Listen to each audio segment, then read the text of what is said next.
Heads up. Twitch has updated its terms of service. Man, I don't care.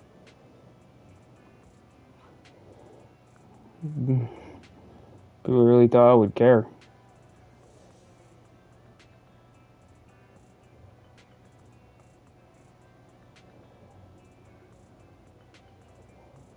I have 266 followers. What the fuck?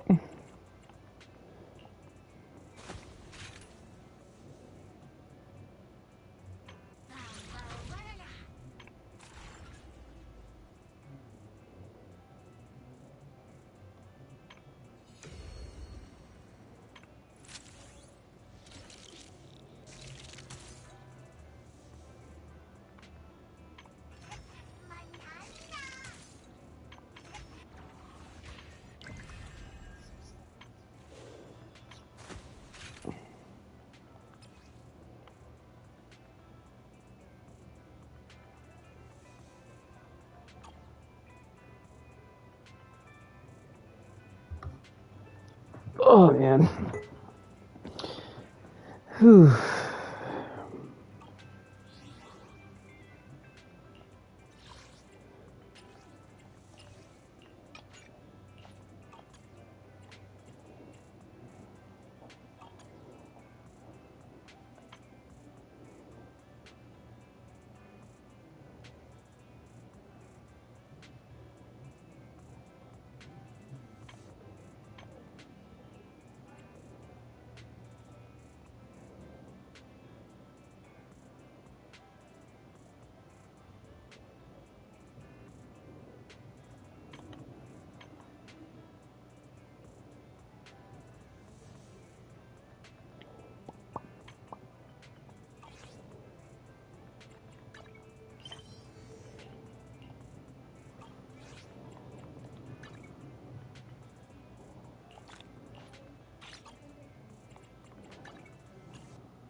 Oof.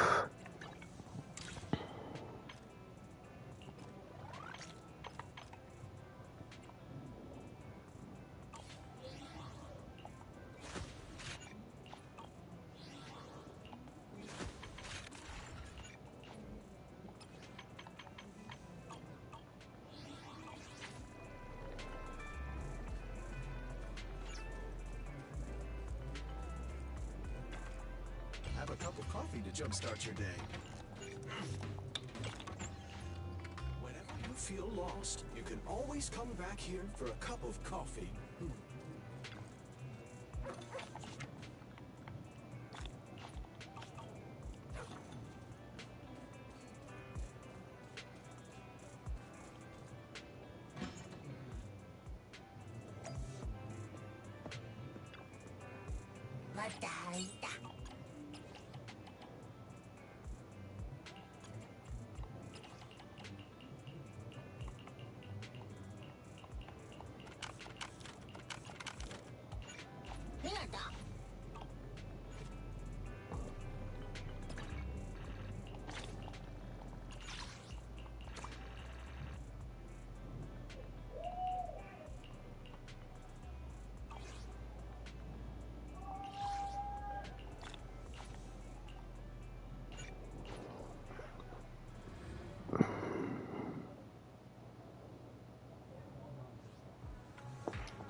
Hi.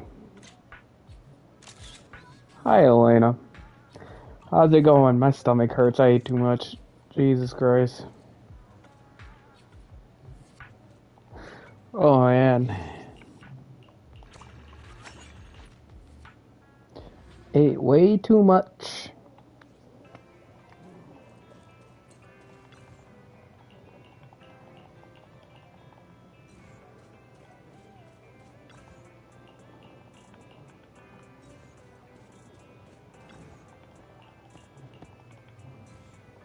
Chilling at my aunt and uncle's house with their dogs. That's cool. I don't know why I'm stuttering, but yeah, that's cool.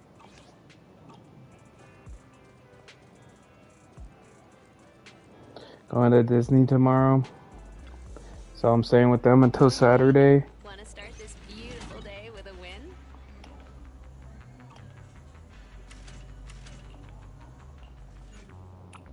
Start. Game's over. Time flies when you're having fun, right? Looking forward to your next visit.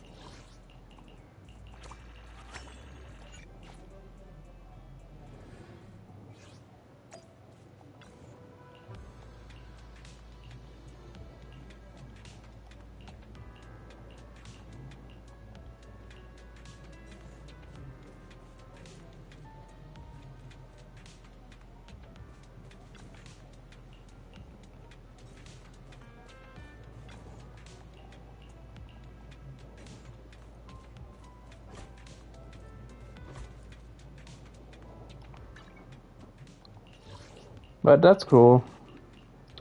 Hope you have fun there. Sorry if I'm not saying much. My stomach is so fucking full. It's actually insane. God, even when I breathe, it hurts.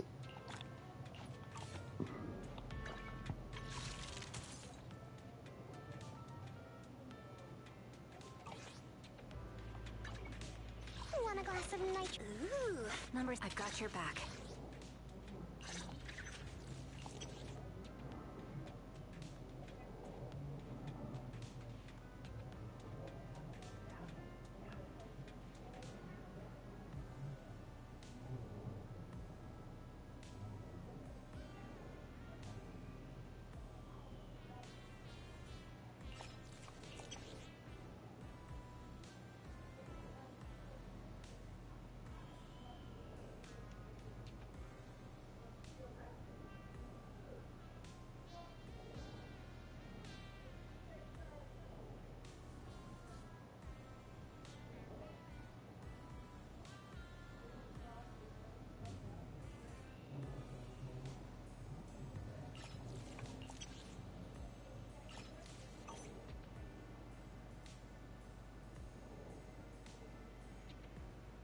I am the Eye of Obel.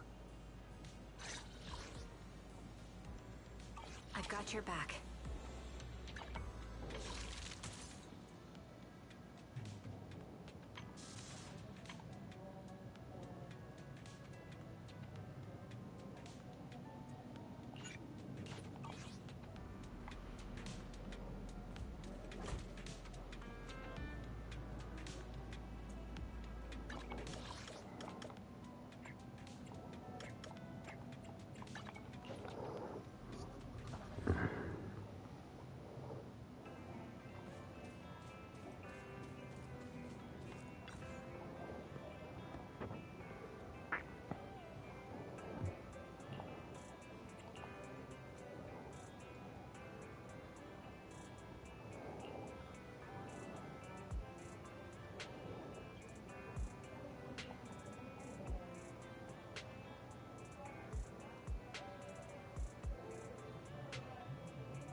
Okay. I am the Eye of Obel. I've got you covered. Let's move.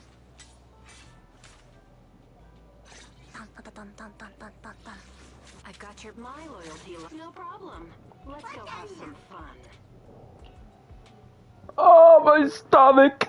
Oh, oh, oh. People tuning in my stream probably like, this guy is weird. Okay, anyways, let me shut the fuck up. I probably should talk more, but my stomach hurts. Recalibrating.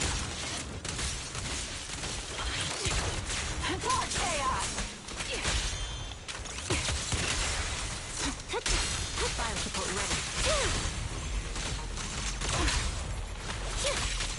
Supporting position. A little gift.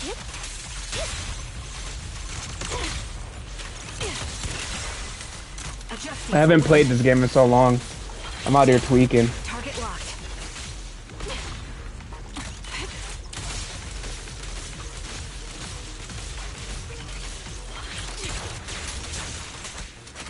It's over now. Pierce it through. Wide open. Surprise. What you deserve. Gotta keep the claws sharp. Hit the core. Recalibrating. Have another. Time to pin them down. A sound strategy. Fire support ready.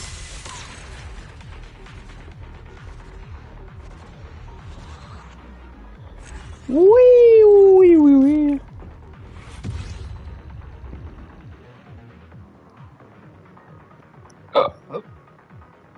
Excuse me.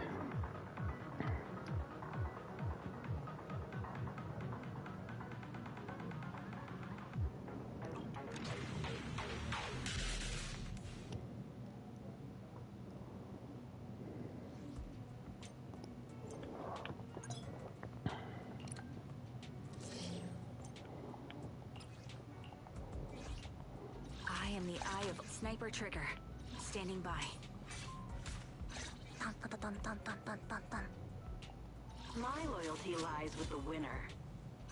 No problem. Let's go have some fun.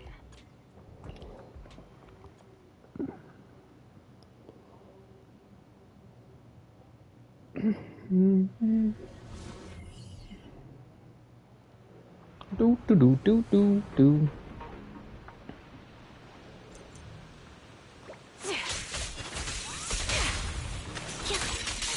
Time to pin them down.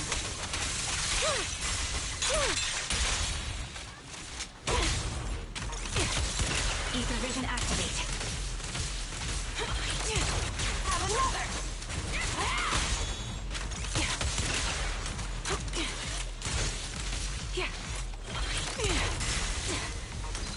The melody of combat. Fire support ready. Gotta keep the claws sharp. Off balance. I'll pierce through. Now you pay.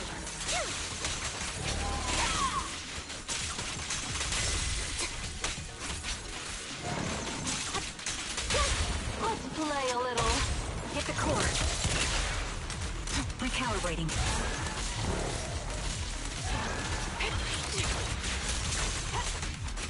It's over now. Right on cue. Wide open. Special sneak. It's time. Resolve. You're in my sight.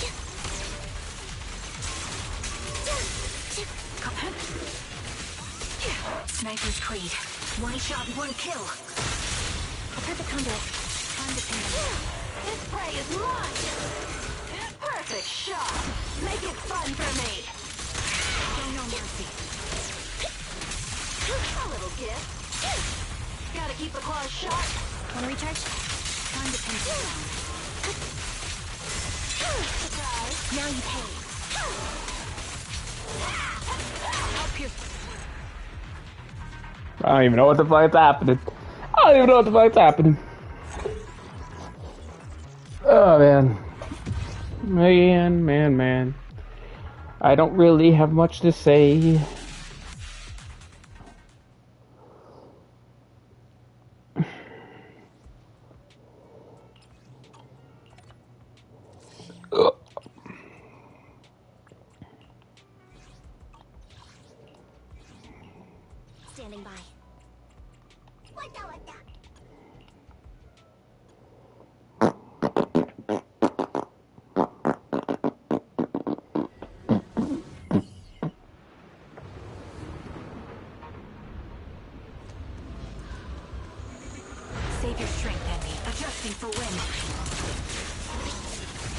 on strategy. Wide open. Show no mercy. Yeah.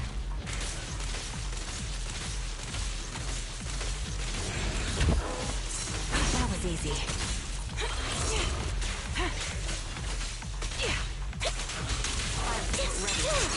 What you deserve. Recalibrating.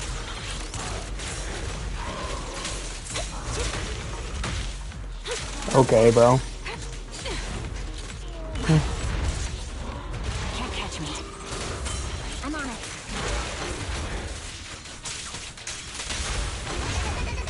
Quick shot. Right on cue.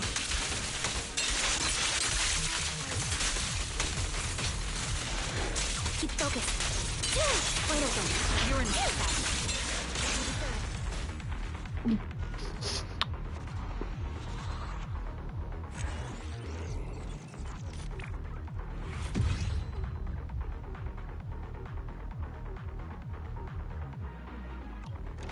Honestly, I don't really know what the fuck I was supposed to be doing, but it is what it is, as they say. As they say, as they say.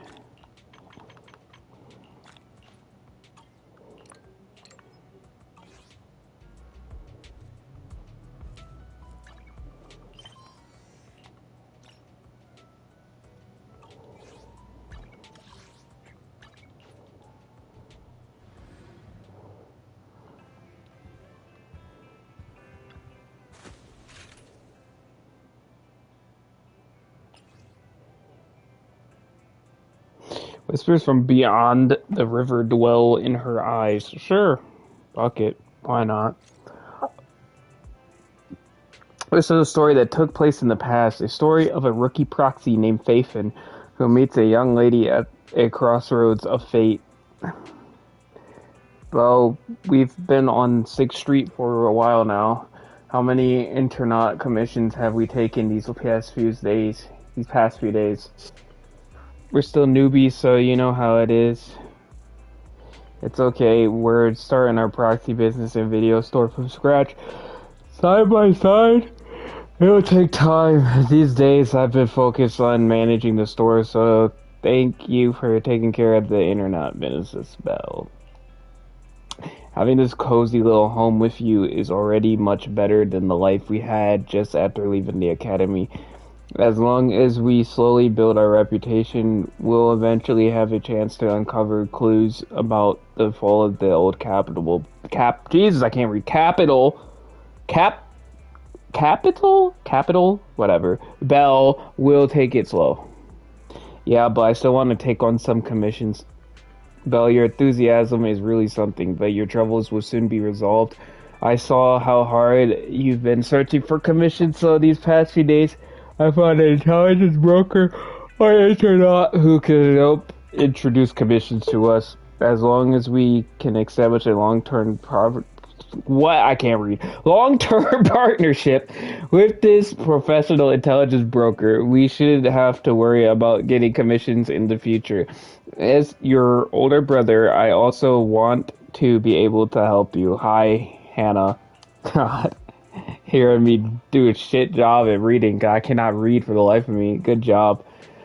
Thanks. I think I've done a good job, too. I arranged to meet him at the store today. He should be arriving soon.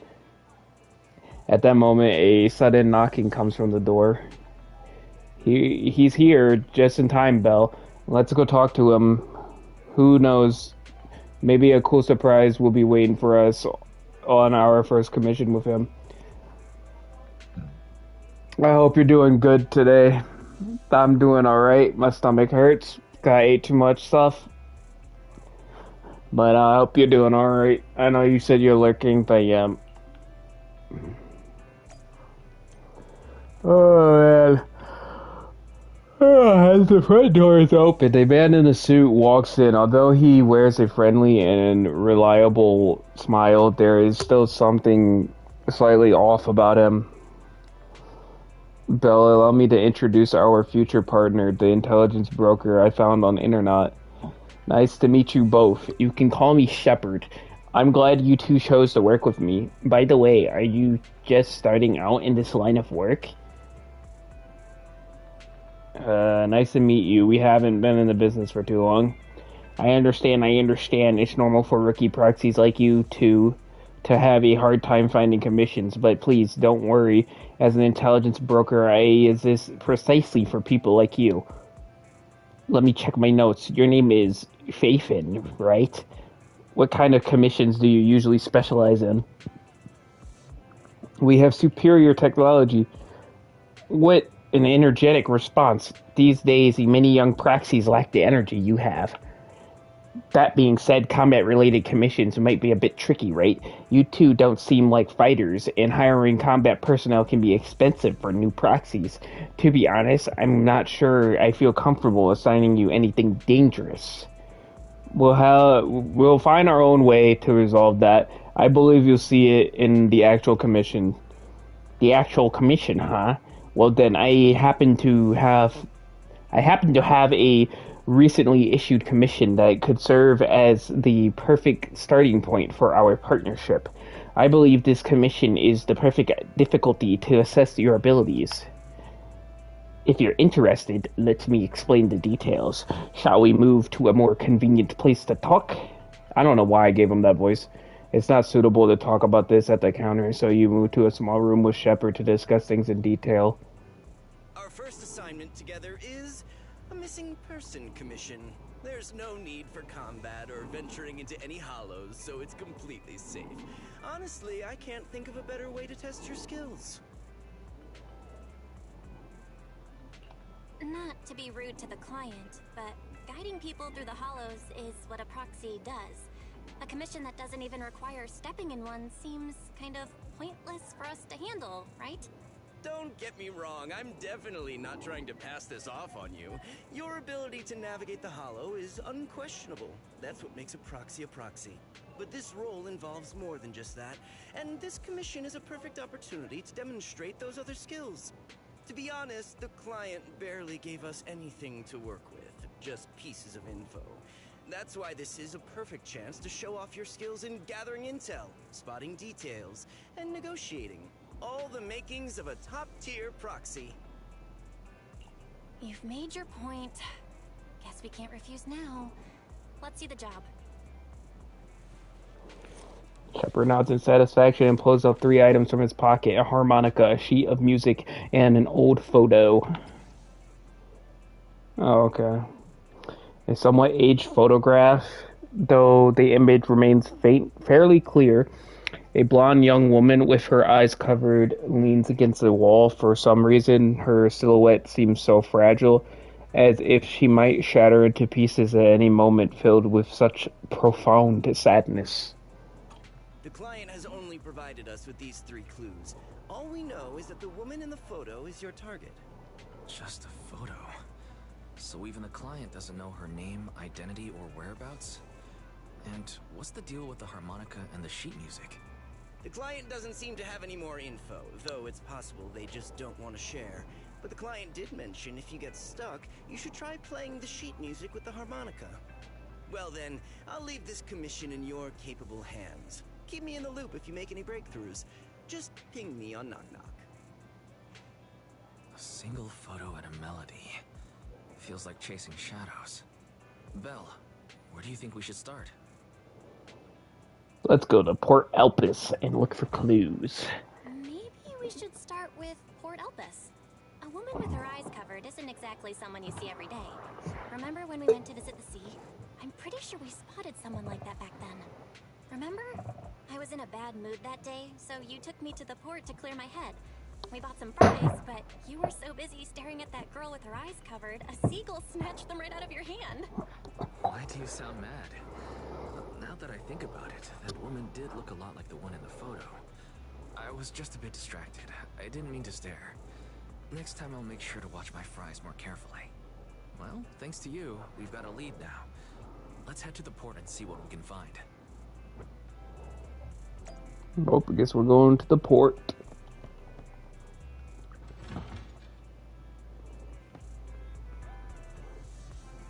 Bang boo boss. Inventory check complete. Perfect. All the boxes have been moved. We're all done. Boss, this stuff is so heavy. I'm exhausted. Can I charge my ether battery for a while? Boss, I'd really love a drink of bamboo coolant. We don't earn enough Denny's for stuff like that. Forget it. I know a broken bamboo charging station where we can get free energy. You all look tired, so I'll make an exception and take you there. Okay, okay.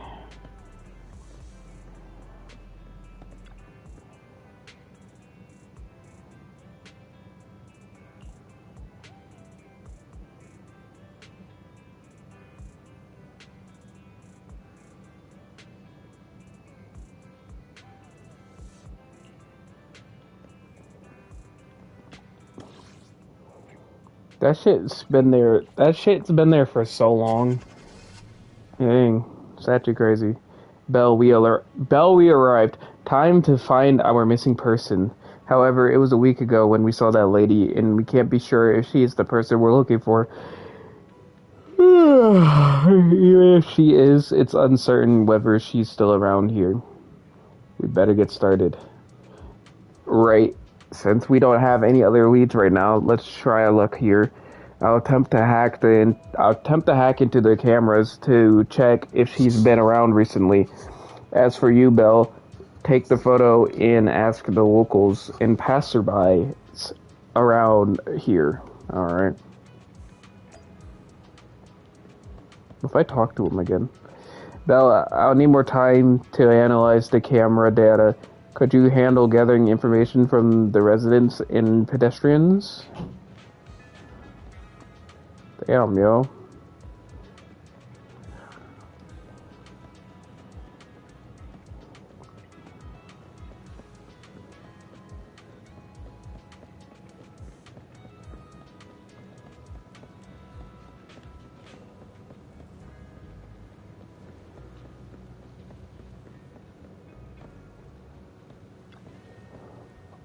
Answer me. Hollow has no feelings. Is it really not possible without insurance? Great. It seems you're the contact sent by headquarters. I've already placed the item in the hollow closest to here. Make sure to pick it up. Have you seen this person? What photo? Let me have a look. I've never seen her before. Is she one of the targets for this job, or is she some kind of witness, someone who saw the scene before? No, looking at her eyes, it's unlikely she's the latter. Do you need to send someone to find her? No, it's fine. What do you mean? Never mind, I don't care. Just make sure you pick up the goods. The fucking hell is this lady talking about?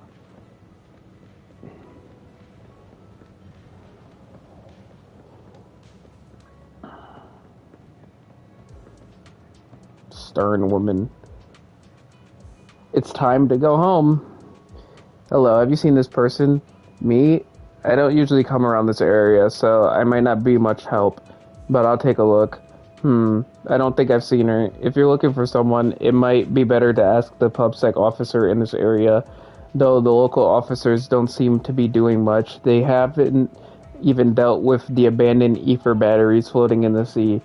Abandoned ether batteries? Yeah, the disposable batteries. I saw no one was handling them, so I collected a batch myself and threw them into this trash can. If left unattended, they'll pollute the environment. But they're kind of pitiful, aren't they? The batteries, I guess. Sorry, I got sidetracked. I should be heading home now. Or heading back now. Good luck with your search. Okay. Okay, okie dokie.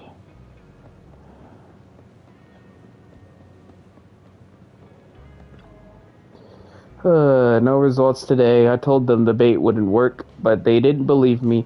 Hello, have you seen this person? I'm just a fisherman, staring at the bucket, bobber, and fishing line all day. How could I recognize anyone? I know a reliable type of bait. The other day, when greeting Enzo, who lives next door, I learned that he occasionally goes fishing.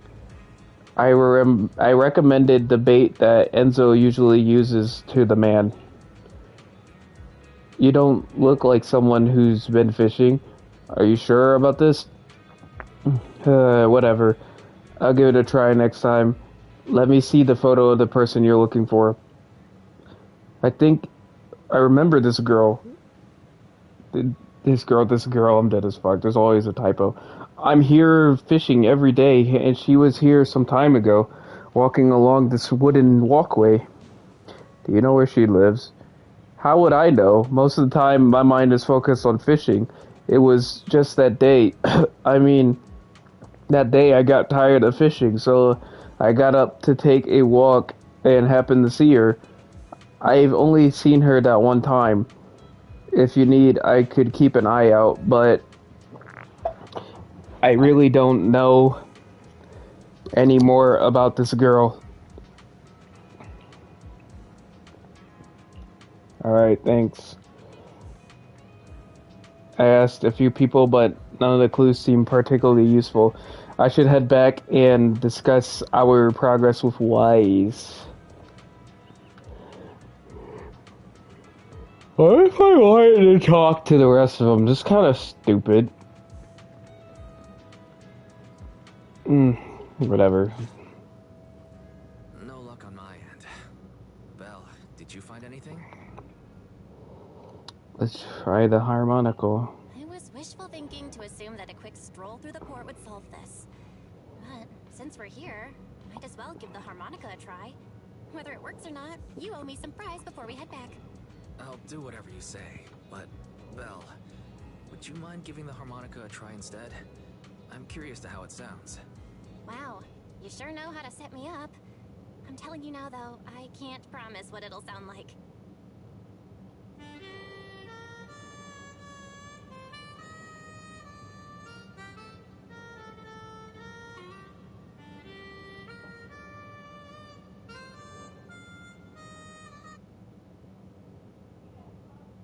Or it was pretty accurate, whatever. You think it sounded good, at least the music continues for half a minute. How do I put this? It sounds okay once you get used to it. But nothing happened, so I guess we should just get some fries and head back. Excuse me. Were you the ones playing the harmonica just now? Sorry. My sister didn't mean to make such a commotion. We'll just... Wait. You're the one in the photo. Sorry about that. I didn't hear any footsteps, so I didn't realize you were right beside us. My apologies. Moving quietly is second nature to me. I didn't mean to startle you. If I may ask, where did you learn that melody? Why shoot you a questioning glance? The blindfolded woman from the photo actually appeared. What an unexpected surprise, but now what?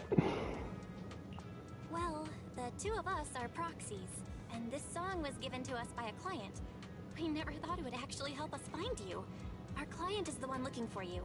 Why don't we discuss the details somewhere else? I see. Please lead the way. I'd also like to meet this client of yours. Let's head back to the store. Okay, let's go check in with Shepard. Oh, I almost forgot. Your name is... My real name. I haven't used that in a long time. But I do have a code name. You can call me Charon.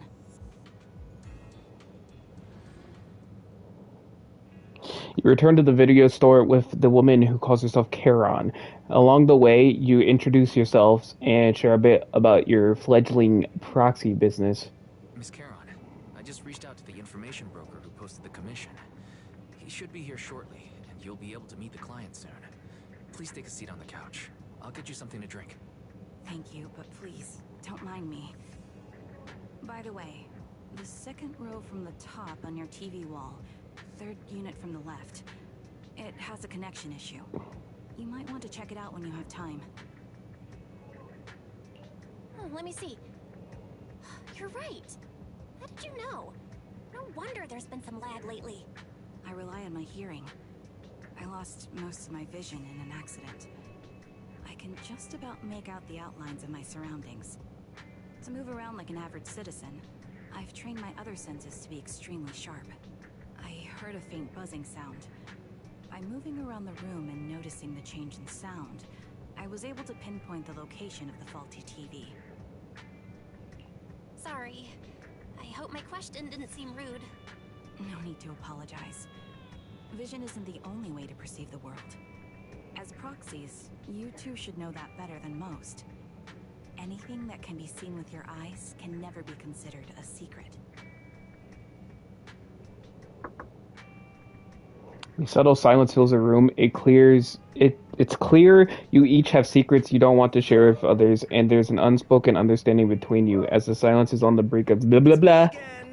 What did that say? What did that say? It's on the brink of becoming awkward. A knock sounds at the door from outside the shop.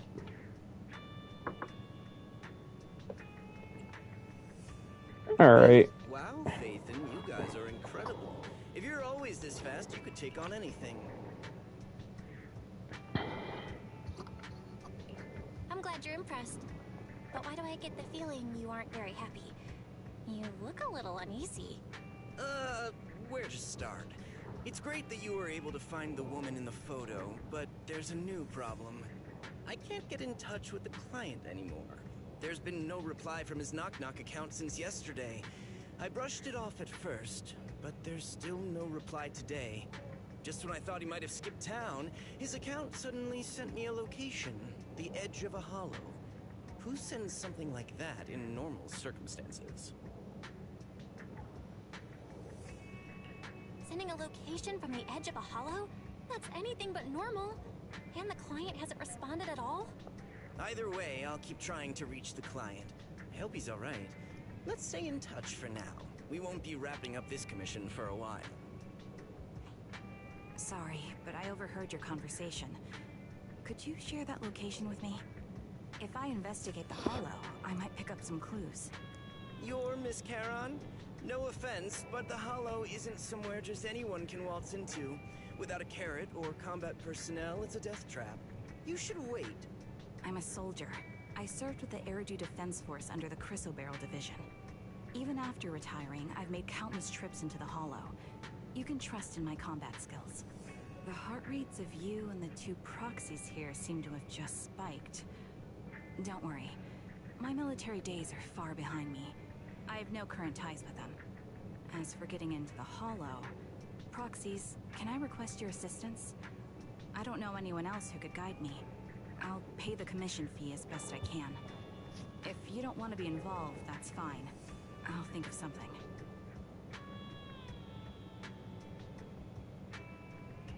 We'd like to find the client ASAP too. I mean, who's gonna cover our commission fee otherwise? Besides, if we said no, you'd just head into the hollow alone, wouldn't you? How did you know? So that was your plan? You just remind me of how wise and I used to be. So desperate to find someone that we didn't even care if we were ready or not. Well, since Miss Charon wants to continue to investigate, I'm willing to act as the proxy for no additional fee. You can relax, Shepard. I see. That works for me. With the client still unreachable, my hands are tied. Please, look into the hollow. And be careful. I'm really sorry for troubling you both. Finding this client is very important to me, so I may have acted a bit out of line just now. No worries. Seeing how determined you are to find the client, we couldn't just sit by and do nothing. Let's work together to find them. Okay. Blind pursuit. Proxy. May I call you that? Of course.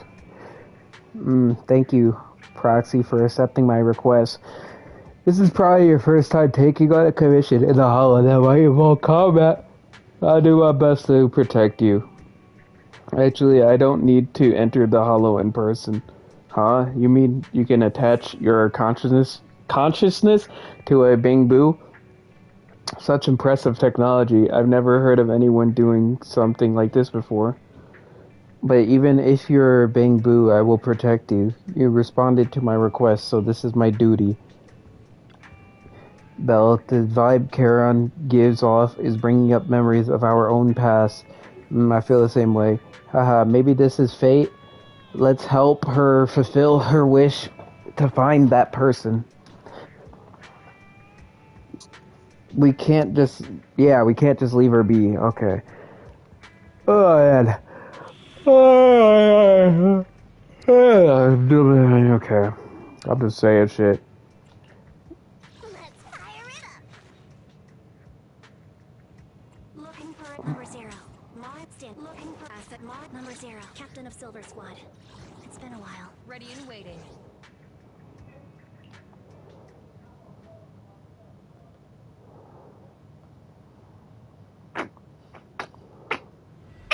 I like to eat.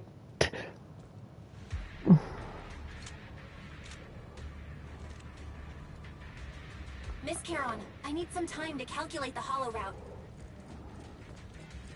Leave this to me, Proxy. Actually, I've been to this hollow before for reasons. I still remember the way forward clear as day.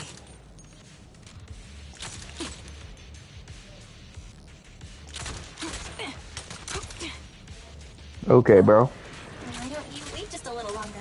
Calculating a path doesn't take that long.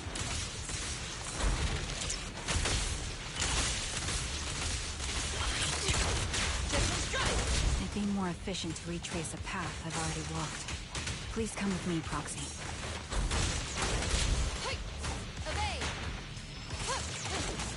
Got you covered.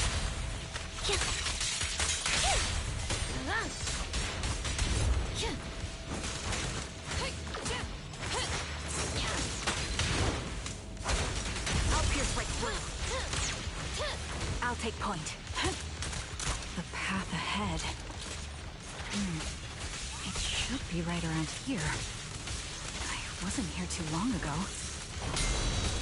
I'm down. Show no mercy. One moment, Proxy. I might have misremembered. I just need to think. I'm sure you're well aware that hollows undergo periodic spatial distortions and reconstruction.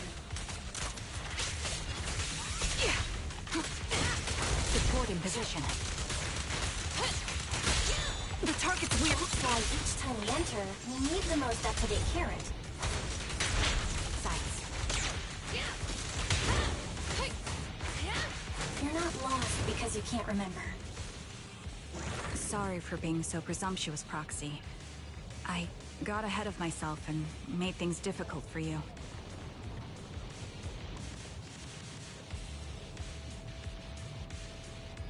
It's no trouble. Damn, they be yapping. We can use it to...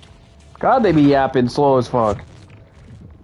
I'm like, dang, they still yapping about this shit? Hey, Miss Caron. How are you so fluid when you move and fight?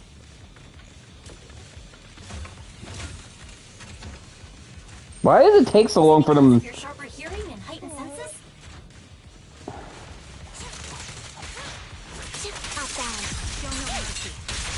That's one part of it. In fact, my eyes gained some unique abilities as they changed. Are one with the wind.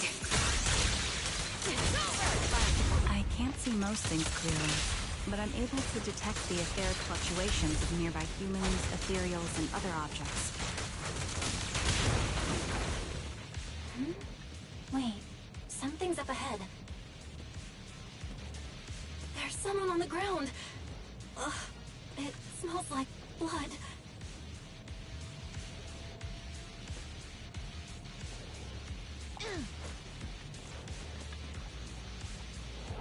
A man and woman lie collapsed on the ground with the unmistakable smell of blood emanating from them.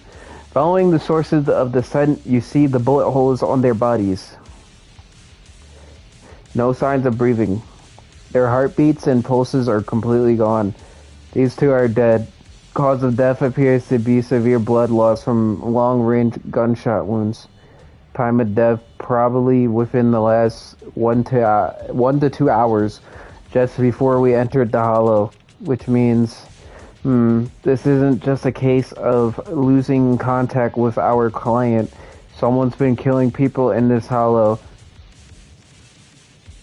Is it storming? Probably. Though I don't sense the killer nearby right now, there's still a chance they're active somewhere in this hollow. Proxy, don't stray from my side. I'll keep you safe. I really want to take their bodies out of the hollow, but without knowing the killer's whereabouts, moving them would be too risky. Proxy, mark these coordinates. Once we confirm the area is safe, we'll come back to retrieve their bodies. I'm sorry, the ground must be cold. May you rest in peace. What could have happened? Who did this? Given the depth of the wound and the caliber of the bullet, the killer was a sniper, just like me. The surrounding ether levels have significantly increased. What's going on? I'll pierce right through. Hold on. Let me find what's causing the ether level increase. Up ahead. There are multiple devices leaking ether non-stop. Yes! I'm not taking him in here. Put him in his grave. These are high-pressure ether storage tanks, filled with highly concentrated ether. In position. You're in my sights.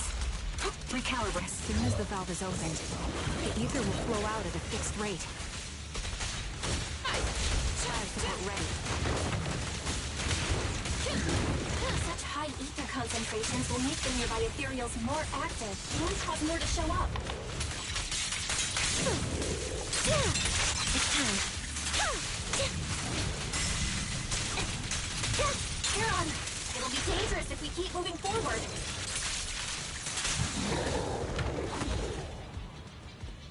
Understood. These storage tanks are high-risk items manufactured by military and... Press R2 for a single shot. When blue flash appears on the muzzle, you can perform another shot. Otherwise, rapid fire will be triggered. Each single shot consumes 1 bullet. Hold for rapid fire. Press L2 to target distant ether containers. Each aimed shot will consume 5 bullets. Hit all ether containers to remove the spray. What?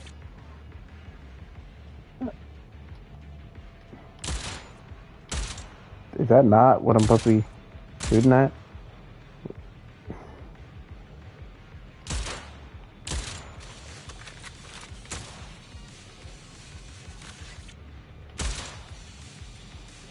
All high-pressure ether tanks have been disabled. We can keep moving. Proxy, there are 4 people over here. They're all still alive. I'm not detecting any ether fluctuations from any other life forms nearby.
Seriously injured.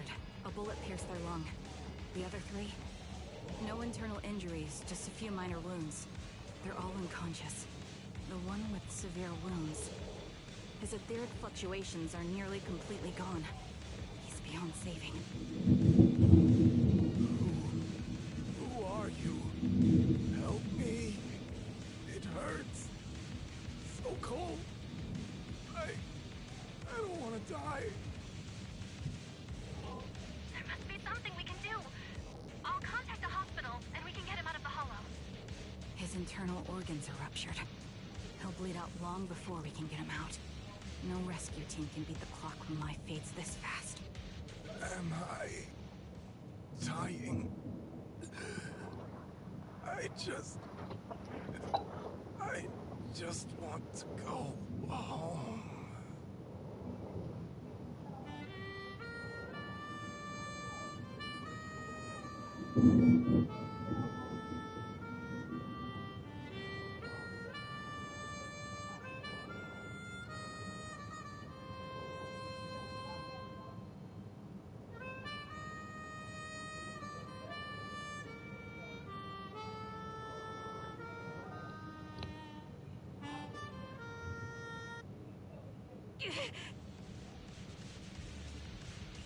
Carolyn, are you okay?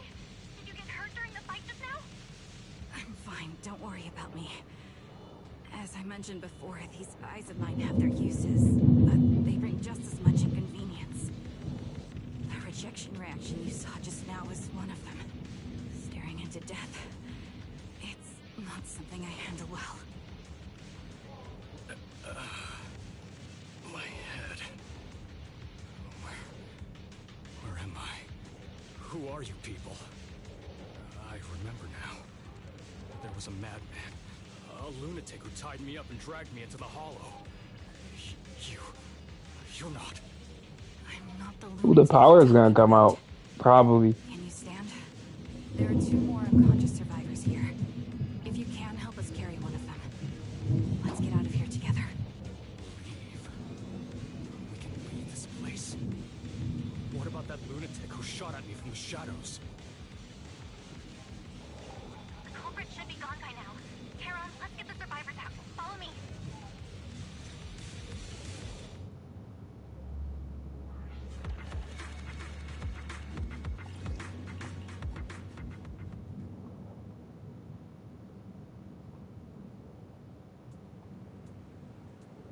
It's also unable to carry any more bodies. You record the coordinates of a few of the corpses. Once this is all over, you should make sure to report them anonymously to the public security. With Karen, you keep your guard up alongside the 3 survivors, eventually arriving at the abandoned metro's exit before the Ballet Twins Road. Proxy, let's take a short break here. This is the area around the Ballet Twins has been abandoned due to the hollow disaster, and no one's likely to be around. It's both secluded and safe, making it a perfect place for a conversation. Yeah, I know. They just escaped from a killer, so we need to check in on their injuries and mental well-being. Unfortunately, I don't think so. After they woke up and saw me, they didn't have any particular reaction. If they were the ones who assigned the commission to find me, they should have recognized me to some extent. Proxy, I'll keep watch around here and be on the lookout for the perpetrator trying to track us or attempting to ambush us. Could you please have a brief conversation with the 3 survivors? I think they might have information on the perpetrator. And to be honest, I think they might... No, it's probably just my imagination. Thank you, Proxy.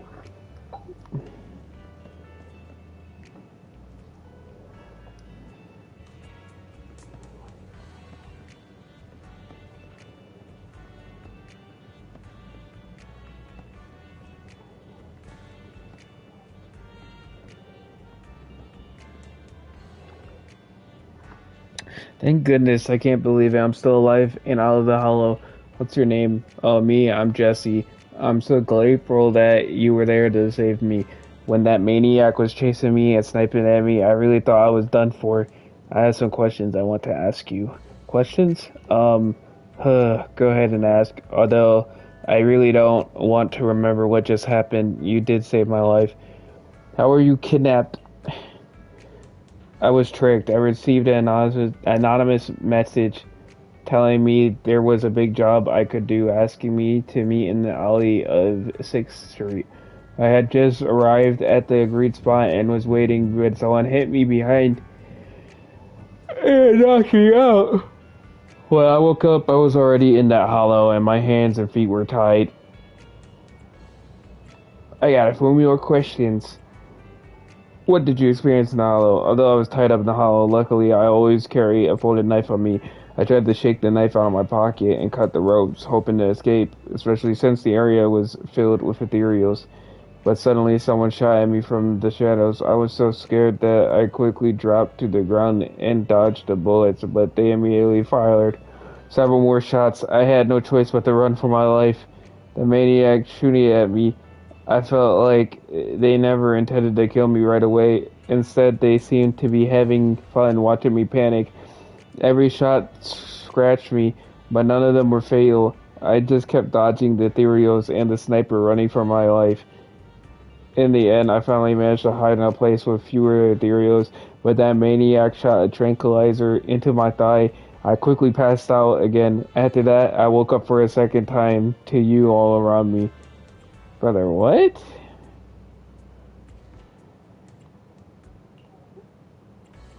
How are your injuries? I feel a bit dehydrated. I probably have at least 10 or so abrasions, but surprisingly, no major wounds. Seriously, what's up with that maniac? What did I ever do to them? What made them go through so much trouble to set up a trap, kidnap me, and then throw me into the hollow to slowly execute me? Take some time to calm down. Is that all you wanted to ask? Well, anyway, thank you all. If you had came any later, I think all three of us would have been killed by that maniac.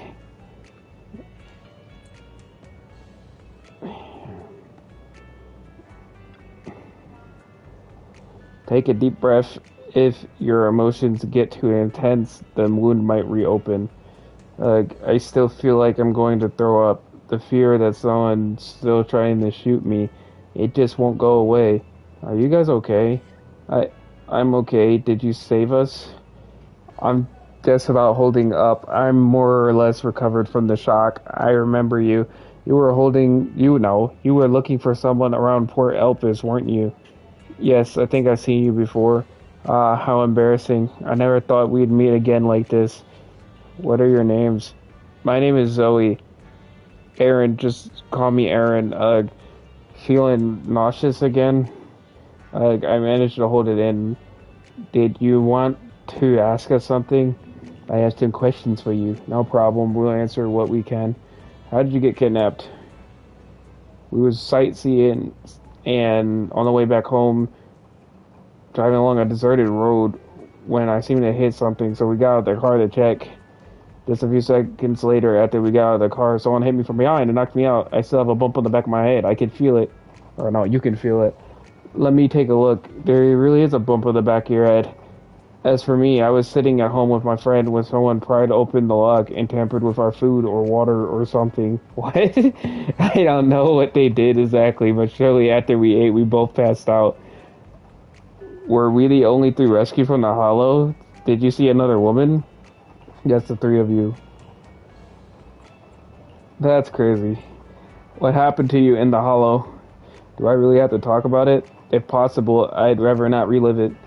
I'll go first. After I woke up, I found myself tied up, lying alone in the corner of the hollow, with ethereals wandering nearby. If I didn't make an escape then and there, I'd be doomed.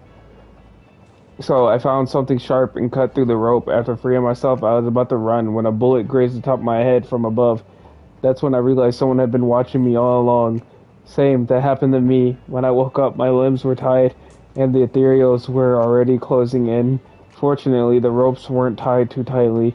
I used a broken iron railing nearby and eventually managed to cut through them. But I barely ran a few steps when a bullet hit my left arm. I could only grit my teeth and run for my life.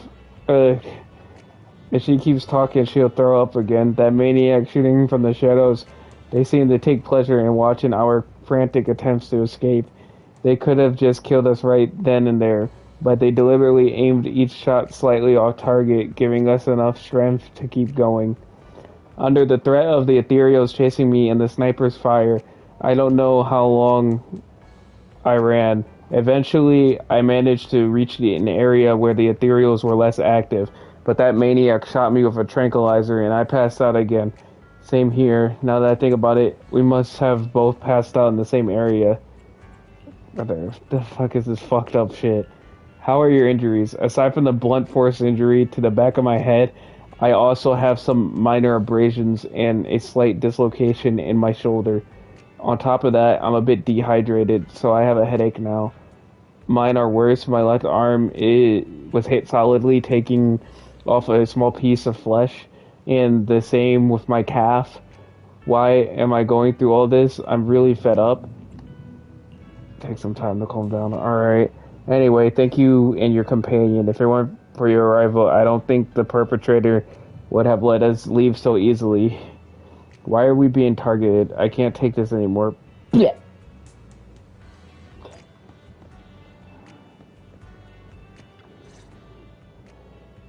After a brief check with the three After a brief check with the three survivors, you share what you learned with Karen. She calls the three over. Thank you all for assisting me, even though I'm a stranger. You've given me valuable information. It's the least we can do after you saved our lives. If there's anything else you want to ask, go right ahead. I do have some questions left to ask. Before that, could the three of you introduce yourselves? I'd like to see if there's a pattern to how the killer chose their targets. I'll go first. My name's Zoe. I used to be a soldier in the Defense Force, but now I'm just working a regular desk job at a private company. Don't let that fool you, though. I've earned my stripes. I'm Jesse, currently working as an internet information broker. I'm still pretty new at it, though, so I can't think of any reason someone would target me. My turn? I'm Erin. I was also in the Defense Force, but now I'm unemployed. Actually, I have a question for you all. Did you see my friend when you were in the Hollow? She's about my height, with shoulder-length blonde hair and a mole under her eye. We were kidnapped together, but I can't find her anywhere now. If I recall correctly, we didn't come across anyone like that in the Hollow, among both the survivors or the bodies. It's all right. I'll keep looking. I hope she's okay. We were always inseparable. We even planned to visit Scott Outpost together for Remembrance Day. I never thought something like this would happen. Remembrance Day? What's it about? As the name suggests, it's a day organized by the Defense Force for the families of deceased soldiers and veterans. People gather to mourn their loved ones who died in the fall of the old capital, and find comfort in each other's company. I didn't know the Defense Force did that. Huh. Maybe I should go check it out. If I can't find her anywhere else, I'll head to Remembrance Day alone. Maybe she'll show up there. Was your missing friend also a member of the Defense Force? Yes, she and I were in the same squad. Obsidian Division's Cartis squad.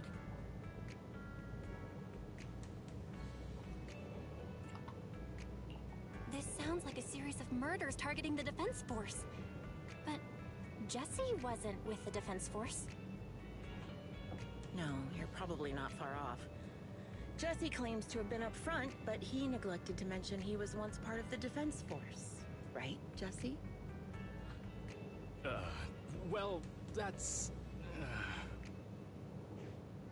I just don't like bringing up my past in the Defense Force. It's not like I'm trying to hide it. They're just memories from my time there that I'd rather forget. I was part of Obsidian Division's Noct Squad. That's the absolute truth. I was also in the Obsidian Division, Impera Squad. I don't know who those who died in the Hollow were, but it seems the killer really is targeting members of the Defense Force. Wait a second. If I remember correctly, during the fall of the old capital, didn't our three squads work together on a mission outside Hollow Zero? We did? I don't really remember. I have a vague memory of it, but there were so many people on the mission, I don't remember your faces. Thank you all for the information. I'm starting to see a pattern in the killer's choice of targets. But there's something else I need to ask. I came to this hollow because someone I'm searching for sent me its location. And that person was likely being held by the killer as well. Did you happen to see anyone else?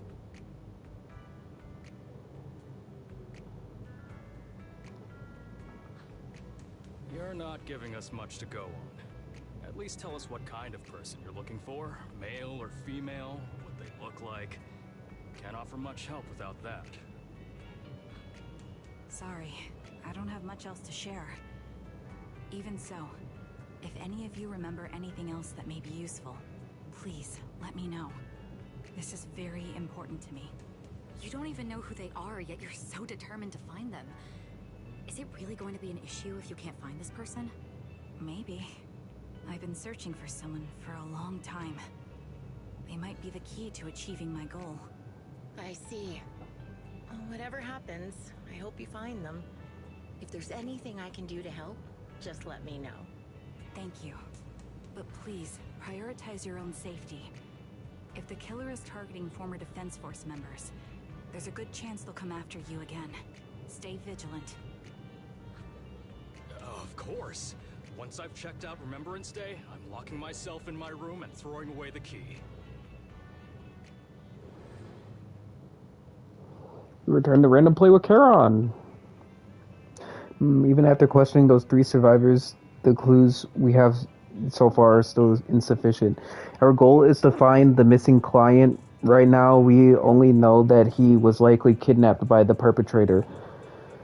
But we have no idea who the perpetrator is or where they went.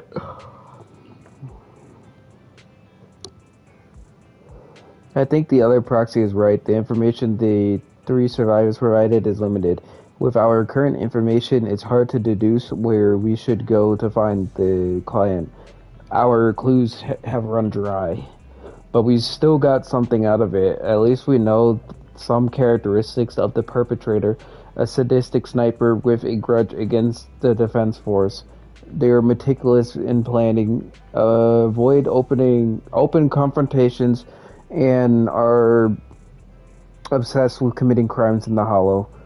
With these characteristics, the Hollow coordinates, we might be able to deduce the general area of where the perpetrator operates, as well as a potential base where they might have placed the kidnapped victims. But that would take a lot of time. Yes, and while we're narrowing down the search, the perpetrator might continue committing more crimes. Charon seems somewhat agitated. The lack of clues plunges you all into silence. Just as you were about to accept reality and start organizing the current clues to narrow down the search, the door of the video store suddenly opens. Someone's here. Belle, I think it's Shepard. He's at the counter. The intelligence broker might have something important to tell us. Proxy, let's talk to him first. My God, this is a long-ass story. Ah, damn. You bring Shepard to the room where you can talk. Raven, you've already been to the Hollow and made it back safely? Did you run all the way here? Do you need a moment? We've already been to the Hollow, but unfortunately, we haven't found the client yet. I'm fine. Did you find any clues there? There are traces left behind. Signs of a kidnapping. It's very likely the client was involved.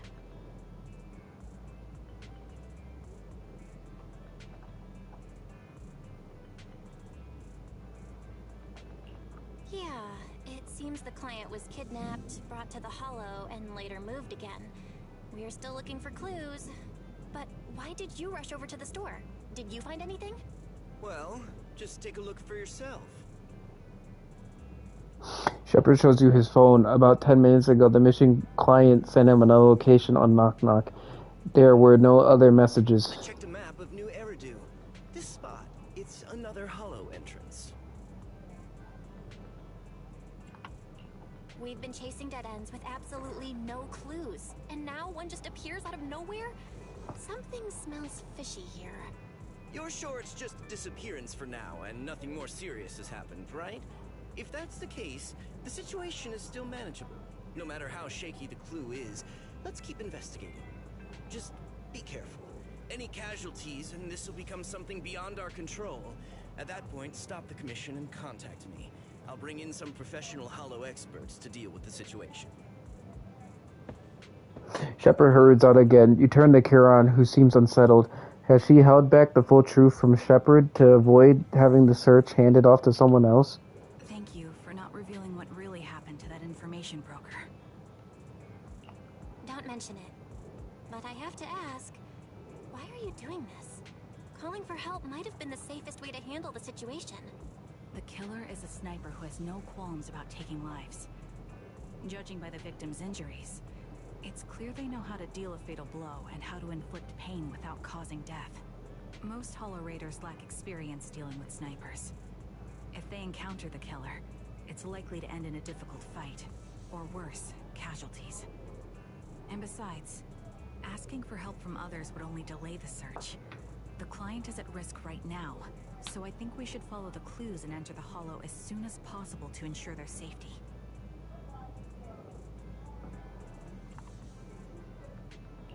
I helped you keep this from Shepard, but I have to admit, it's just too dangerous. What if this lead is a trap? Who even knows who's really behind the client's messages anymore? I understand, I really do. But what if we're late and something happens to the client? Why is the client so important to you, Charon? Would you be willing to tell us?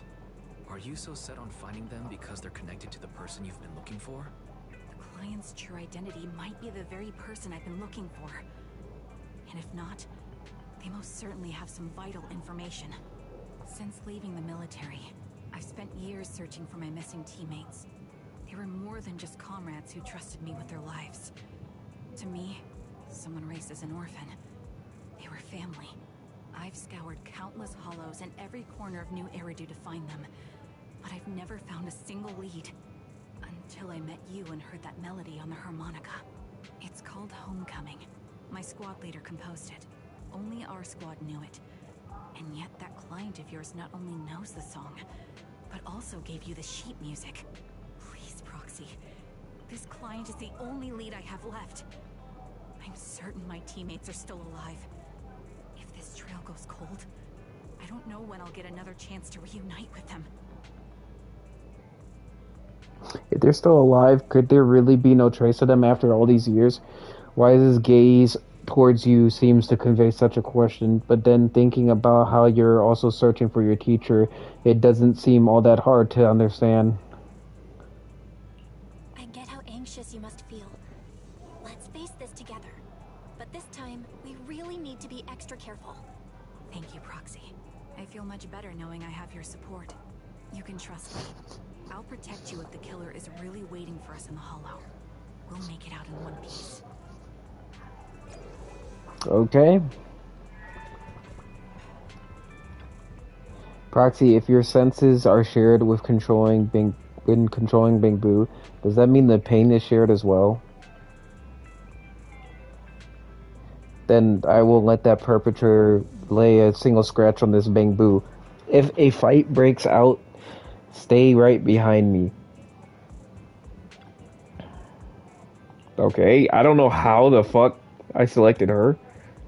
Though, although we can compromise, although we promised Karen to investigate the Hollow, I still feel that the clues appearing at this moment are indeed somewhat sus. I'll be careful. I hope nothing bad happens.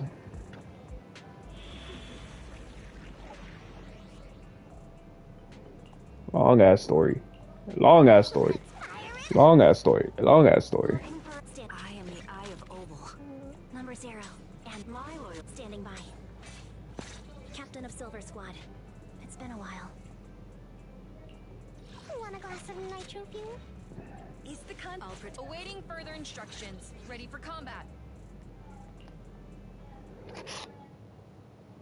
Ooh.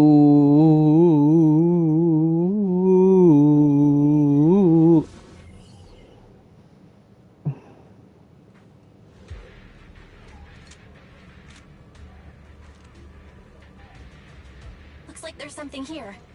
Is this? Proxy, look at this. A communicator left right at the Hollow's entrance. Why is there a communicator here? It doesn't look like it was randomly left behind.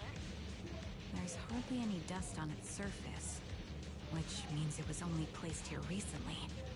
It looks like someone wants us to use it. Oh, such decisiveness. Following random location info without even thinking twice. I'm glad, Sniper of Liar Squad. Liar Squad? What's that? Wait, who are you? Sniper. Or should I say Kara now? Haven't you shared your past with our dear Proxy? If introductions are your strong suit, I'd be happy to show you how. You can call me Grim Vulture, the one behind this string of murders. You see, I've been working my way down a list, crossing off names. And now, Charon of Liar Squad, your name's next. Looks like you've done your homework on me. Just because my presence interfered with your plan, you've decided to take me out for good? I thought you were just going to be another obstacle in my way. And now, with you in my sights, this must be some kind of destiny. I'm not sure what you're referring to, but I'm looking for someone. Given that you're waiting at the Hollow entrance they shared, I'm guessing you have them. If you hand them over, perhaps we can make a deal.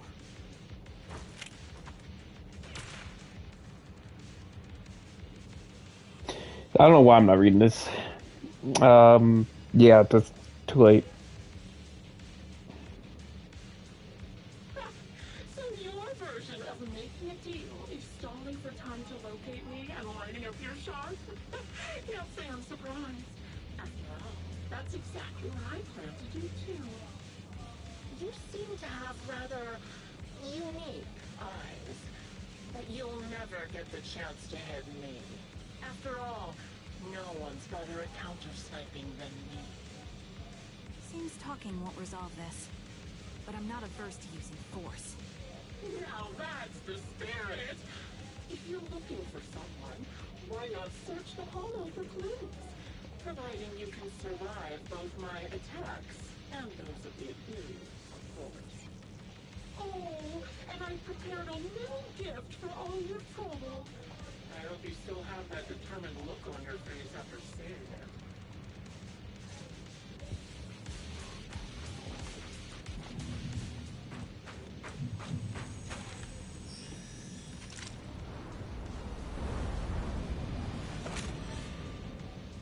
Watch out for Grim Vulture taking shots from afar. Ether vision activate. Is there nothing we can do?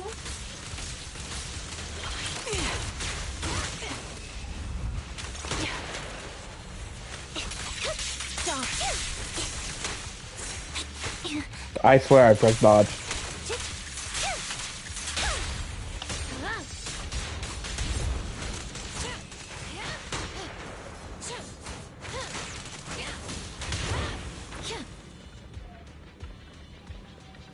I found a box. You have a creepy box. It's giving off an unsettling stench. You have a bad feeling that opening it would be asking for trouble. You glance at Karen beside you, who has fallen silent. Clearly, she's having the same feeling. Right now, she's hesitating about whether to open this box. Karen opens the box anyways. A blood-stained, tattered military cap, carelessly crumpled and stuffed in the corner of the box. Though the owner's identity remains unknown, the message it conveys can only mean one thing: death. Karen reaches out and picks up the military cap from the box. Her fingers tracing its shape, her lips tremble. I'm okay, Proxy. If my sense of touch isn't deceiving me, this appears to be the outfit my former teammate wore, or a replica of it. So this is the surprise Grim Vulture mentioned. I see now. Let's keep moving, Proxy. Karen goes silent, yet as she chambers another round, you can sense her hands trembling slightly.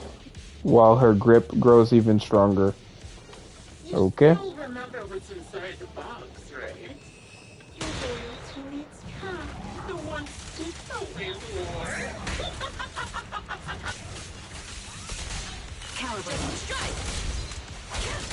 You're not curious as to how he died? I'll tell you. He took his own life.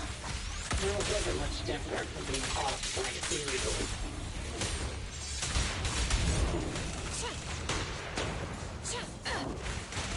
Roger. Ethereal had almost completely taken over his body. He was interrupted, covered in laser crystals. His core was fully formed.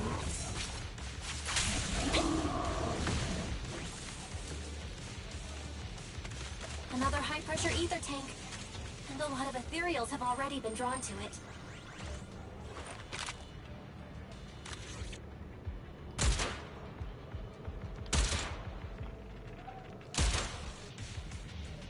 We did it, Proxy. Let's keep moving. The second box emanates an ominous aura. That unsettling stench seems to warn you that its contents, just like the previous box, will give you an absolutely wretched experience. Karen's breath grows heavy. She stands still for several seconds, seemingly trying to control her emotional turmoil. Karen, don't push yourself. Finally, she opens the box. A pair of bloodstained, tattered military gloves lie twisted in the center of the box. It's clear that whoever placed them there hadn't just tossed them in carelessly. They had deliberately been arranged with malicious intent. Karen picks up the gloves, once again feeling their contours and icy touch. Her lips turn pale. Just as I thought, these are from one of my squad mates too. Karen.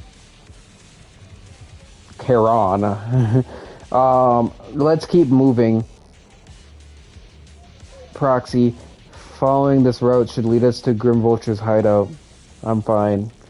Charon picks up her weapon again, but there's an unmistakable tremor of unease in her voice. Acheron's favorite glove. It wasn't easy getting my hands on them. Adjusting for wind. I expected it such a famous, beautiful commander. Even the gloves so stylish. Support in position. Such a pity.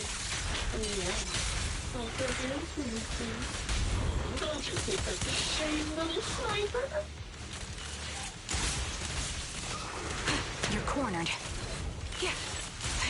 Such beautiful hands that they could no longer move. Ethereals gnawed off her arms and part of her leg as well. You're in my sight. Get behind me. She still has the backbone. She's so tall, even in death. It's just as I said. She died from multiple fatal wounds. Even the most beautiful flowers will wither without protection.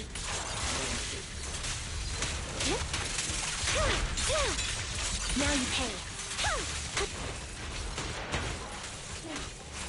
Do you think I'm telling the truth or a lie this time? How long do you intend to keep up this game of cat and mouse?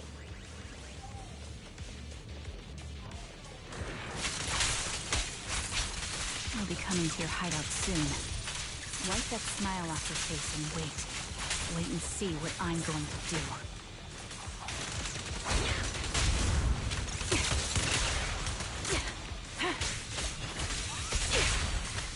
Good reaction! I'm not done. I've got one final surprise notification for you. Mark! Fire support. I'm sure you figured out the route to get to me. That's right. The surprise is at the end of the road. There's still a third box. You grab Karen's hand, trying to stop her from opening it, but she lifts the box lid almost mechanically. The third box contains a bloodstained container of clothing. and a severely damaged piece of engineering equipment, also stained with blood. Charon picks them up, her trembling fingers feeling their shapes. She doesn't speak, neither about the plans the plans for pursuing Grim Vulture, nor about which of her companions these items belong to.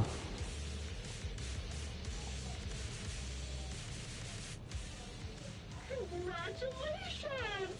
You found the third box. Inside is... Who was it again? Oh, right. A piece of bloody fabric from Cocytus's clothes and some damaged engineering gear stained with Leafy's blood. There weren't enough boxes, so I had to cram them together. They're just a medic and an engineer. Not exactly combat material, right? Surely you're not mad, are you? Charon's face turns deathly pale. She silently picks up the bloodied items from the box, her spirit visibly shaken by the weight of these ominous relics. Enough already! Using her squad mates, her family to mentally torture her? That's vile. How much longer are you planning on doing this? Oh dear. Did I go too far? My sincerest apologies. It's just, watching you plunge headfirst into my trap was so entertaining. I may have gotten a bit carried away, you know? Relax. The person you're looking for isn't here. And those are just fakes. I didn't actually take them from her comrades. Her comrades are long since corpses in the hollow, after all. How could I possibly have gotten hold of their clothes? A surge of rage threatens to drown all thought. Just as you're about to retort, a crisp gunshot rings out. Karen's shot is clean and decisive, carrying an unmistakable intent to kill, but from the response on the other end of the communicator, it seems to miss. Decisive strike to be sure. But as I've already said, your awareness, sight, and experience mean nothing in front of a more skilled sniper. I didn't expect to kill you so easily. There was a subtle change in your ether fluctuations the moment I fired. That was all I needed. You knowing my past makes me feel sick. But after seeing that you're just a coward who feels fear from another's killing intent, it doesn't bother me as much anymore. Coward, you say? How fascinating. You were little more than a hollow shell before. But now that you've bared your teeth, you've started looking somewhat respectable. I know your composure is nothing more than a facade. You've never truly faced the weight of your comrades' deaths, have you? I bet your mind is now filled with their dying screams. Karen and I both believe her squad is still alive. You can drop the act. Why are you so fixated on Karen? Just because she used to be in the defense force? She has nothing to do with your target. Nothing to do with it. Then why don't you go ask her about it? What surprises me more is you actually believe her teammates are still alive. Don't tell me she dragged you into all this danger without telling you anything. Shut up. If she won't tell you, I will. Those so-called alive squad mates of hers went missing during the fall of the old capital. I'm sure you know exactly what that means. When the old capital fell, countless Defense Force soldiers were either killed by ethereals or retained them. The surviving soldiers, struggling to defend themselves, never had the opportunity to carry their comrades' bodies out of Hollow Zero. Obviously, her squad mates, the members of Liar Squad, were among the dead. But since their bodies were never found, she insists they're still alive. Even going as far as to deceive her own proxy. It's laughable. I didn't lie to the proxy. They're alive. I have proof. Someone like you could never understand. I could never understand? You think it's hard to understand your childish thought process? If you really have solid proof, why not tell me? Come on, let's hear it! My eyes. I lost nearly 90% of my vision during the fall of the old capital. But in return, I gained the ability to see what others can't. Every second of every day for years, I've seen my squad mates. Not as fleeting shadows, but vivid and lifelike. They've never disappeared. They're alive, waiting for me to find them. Why else would I have been given these eyes? That's your proof? Did you hear that? Roxy hiding in the bamboo. She spent years chasing after people who couldn't possibly exist, all because of some ghostly visions. You'd rather believe those visions of your teammates are real-time projections than accept that they're dead. What if I told you the way I described their deaths before was the absolute truth? Will you finally face reality? Or will you keep fooling yourself, believing in ghosts? I guess you'll keep deceiving yourself. Because that's how you survive. I'm not lying to myself. I really want to find your squad mates who have been missing for years and were officially declared dead? You couldn't protect them when the old capital fell, and now you're just making up stories to fool yourself. To give yourself some so-called reason to go on, to latch on to any stupid excuse. You're just a selfish, naive coward who did nothing and couldn't do anything when your comrades were dying.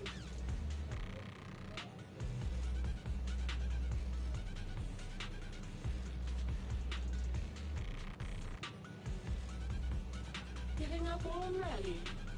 At least you've got a shred of dignity left.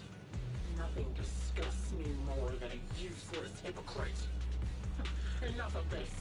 Time to die, coward. Charon is not a coward. Someone who'd enter perilous hollows just to find what they seek. Someone who'd play music to console a dying soul, despite the pain in their eyes, is anything but a coward. At the very least, she's far braver than a criminal like you, who hides in the shadows, enjoys torturing others, and is constantly in fear of being caught. Roxy, Your proxy sure has a way with words. I won't waste any more of my breath. Just die already. I've completed analysis of the surrounding fissures. Charon, snap out of it. We can use that fissure to escape. Fissures? When did you... Still trying to play tricks. With no hope in a counterattack, you practically drag Charon, turning to run towards the fissure that already escaped Grim Vulture's notice. Just as the bullet is about to strike, you manage to escape through the fissure. And then this man is back. Yeah, hi. You escape from the hollow and return to the video store, bringing along Charon, who's lost all will to fight. She seems more traumatized than you imagined, repeatedly touching her visor or some shit. I don't know. Hot cocoa? I'm sure you're exhausted after such a tough fight. You should get some rest. thanks, but I'm fine. Don't listen to Grim Vulture. They'd say anything to get under your skin. Once we start doubting the truth, we've fallen into their trap. No, Proxy. I think Grim Vulture has a point. Maybe it's all just in my head. The things Grim Vulture left. Okay. When I touched them, I was reminded of the day the old capital fell. I felt the same sensation when I touched an injured comrade. I tried to shake off that feeling. But the truth is, I can't stop thinking about the possibility that all my squad mates are dead.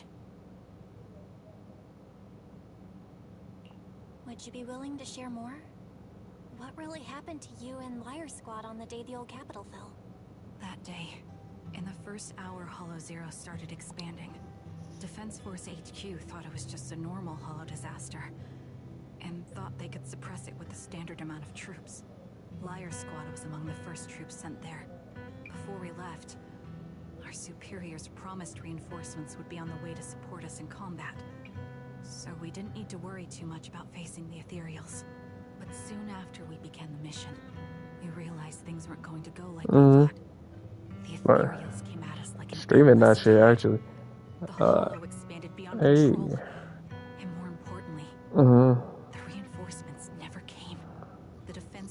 troops outside the Hollow soon realized this was no ordinary disaster. Hollow Zero was devouring Eridu at horrifying speed. The reinforcement plan was called off, and the promised troops retreated. Honestly, even if they had come to help, it wouldn't have changed anything. I watched as members of the advanced force around me died one after another, or were corrupted into ethereals. Our squad slowly lost the strength to maintain formation. I was a weak point in our formation. An ether shot fired by an ethereal hit my eyes, corrupting them. Because of that and several other wounds, I shortly lost consciousness. I'm not sure how long I was out, but just before losing my vision, I briefly regained consciousness. The last thing my eyes saw was my squad mate standing in front of me, looking back. When I woke up again, I was already back at base. The higher-ups detonated the Shiryu pillars, and finally managed to bring Hollow Zero under control. I don't know who rescued me from the Hollow, but none of my squad mates had made it out. For some reason, the image of my squad mates being the last thing I saw has stayed in my mind. It must be some kind of sign. A sign that they're still alive. Don't you think? They must have continued fighting after I fell unconscious, eventually getting lost in some hollow and losing contact with the main force, left to wander between the various hollows of New Eridu. That must have been what happened, right?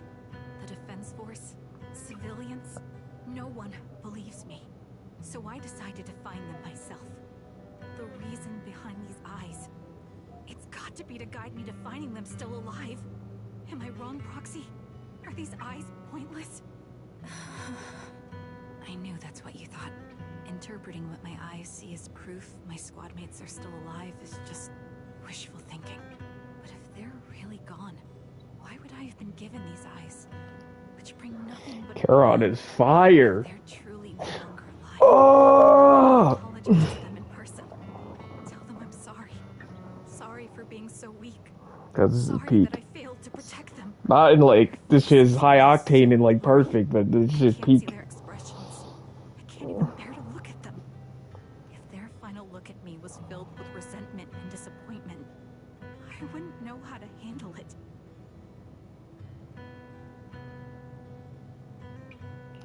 Charon, listen to me. Even if everyone else thinks you're wrong, Wise and I will never dismiss your determination to find your squad mates. You don't need to make any justifications, because someone close to us is missing too, and we desperately hope she's still alive. Even if the whole world doesn't understand, we will never give up. Ugh! I also think being consumed by this obsession, unable to move forward, that's not what those who matter to us would want. Ugh! That's right. Listen, Charon, you're such a kind person. Maybe that's why you feel responsible for protecting everyone and blame yourself when you can't do enough. But you don't have to carry it all on your own. Yeah. Right now, the best thing you can do is trust us. We can be sure that Vulture hasn't killed the client yet. As long as we have that lead, there's still hope. We'll support you. No one can dismiss your determination or will. No matter how things turn out, we'll stand by your side and we'll face it together. Roxy, thank you. I feel better now. At the very least, I want to keep investigating. I'm not just going to stop here. Sorry to disturb you at this hour. Did you go investigate that new hollow? How's it going? Oh, never mind. The client just shared a new location with me on Knock Knock. They're pretty eager, huh? Which hollow is it this time? No, it's not a hollow. If I'm reading this right, this location is Scott Outpost. Scott Outpost? Isn't that managed by the Defense Force and White Star Institute? What's Grim Vulture up to? It's Remembrance Day. Don't you recall what Aaron said before? They're holding an event right now, and the place will be open to the public. So, they're not trying to lure us into a hollow this time. What's the deal? Are they trying to taunt us? Whether it's a provocation or a trap, I'm not missing any chance to face Grim Vulture. Proxy, will you go with me? The official commencement of the Remembrance Day has been scheduled for tomorrow morning, meaning ordinary citizens still cannot freely enter Scott Post today. Under arrangements, Charon spent the night at the store the next morning. My power might go out. It's funny. Bell, I said my power might go out. Shit's kind of funny. I don't know what I was talking about. Bell, you've been heading to the outpost with Charon soon. Did you sleep well last night? To be honest, I slept well. Actually, me too. Thought of the past kept me up, especially those related to Charon. And I didn't manage to fall asleep until late.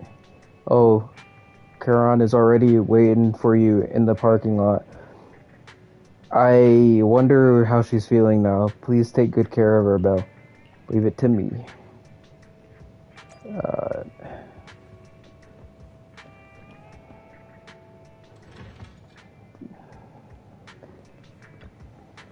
Good morning, Proxy.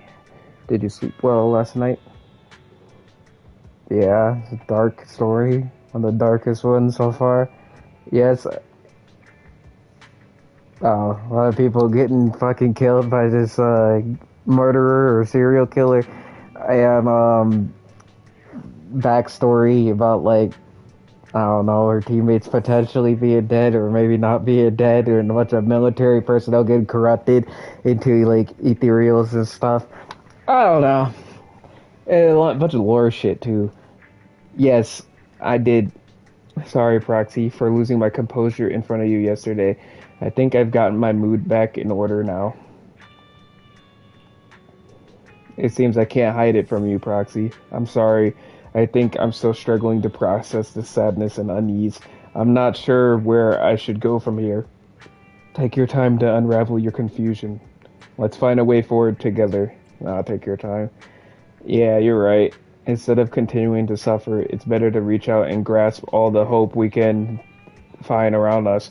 Maybe things will eventually change. Let's go, Proxy. Today we're attending Remembrance Day as ordinary citizens, so we can't carry any weapons. I suppose Grim Vulture wouldn't be foolish enough to make a move inside a military stronghold. Let's keep an eye out while we're there. I believe we should be able to find new clues. You arrive at Scott Outpost with Charon. Many citizens have come to Remembrance Day. They must be relatives of those who gave their lives during the fall of the old capital. For some reason, after coming here, Charon has been acting a bit strange. Proxy, can we explore this place later? What's wrong? No, it's nothing. Alright, I'll say it. It seems like there are some familiar faces here. Wouldn't it be nice to meet them?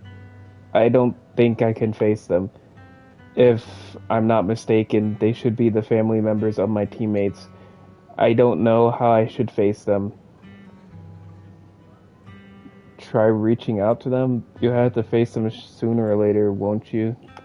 Oh, I know, but I'll be there for you.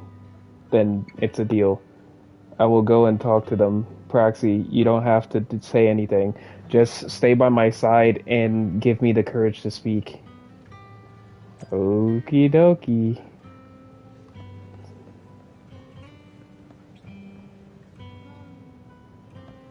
Ownerless Bangbu. Foo, I miss Master. Oh, that's sad. I don't even want to see that anymore. What the fuck? Oh, I miss Master. You do too, right? I'm your bro. I'll take care of you and take you on walks every day. Woof, woof, woof. Don't worry, Master just went somewhere far away with the other soldiers. I'll take good care of you while Master's away and take you on walks every day. Woof woof. That's another year without you by my side. Mom and Dad, I miss you so much. Are you Alan, Acheron's brother? How did you know? Who are you? Wait, your eye cover. So you're Acheron's sole surviving teammate. I remember you.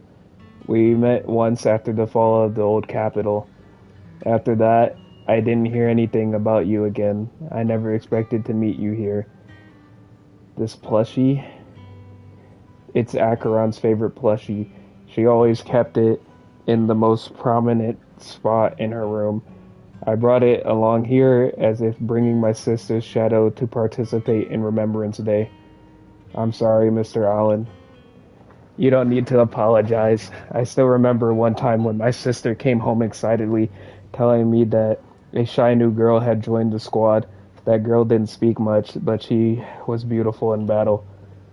That was the happiest I had ever seen her. To her, you were a presence that inspired admiration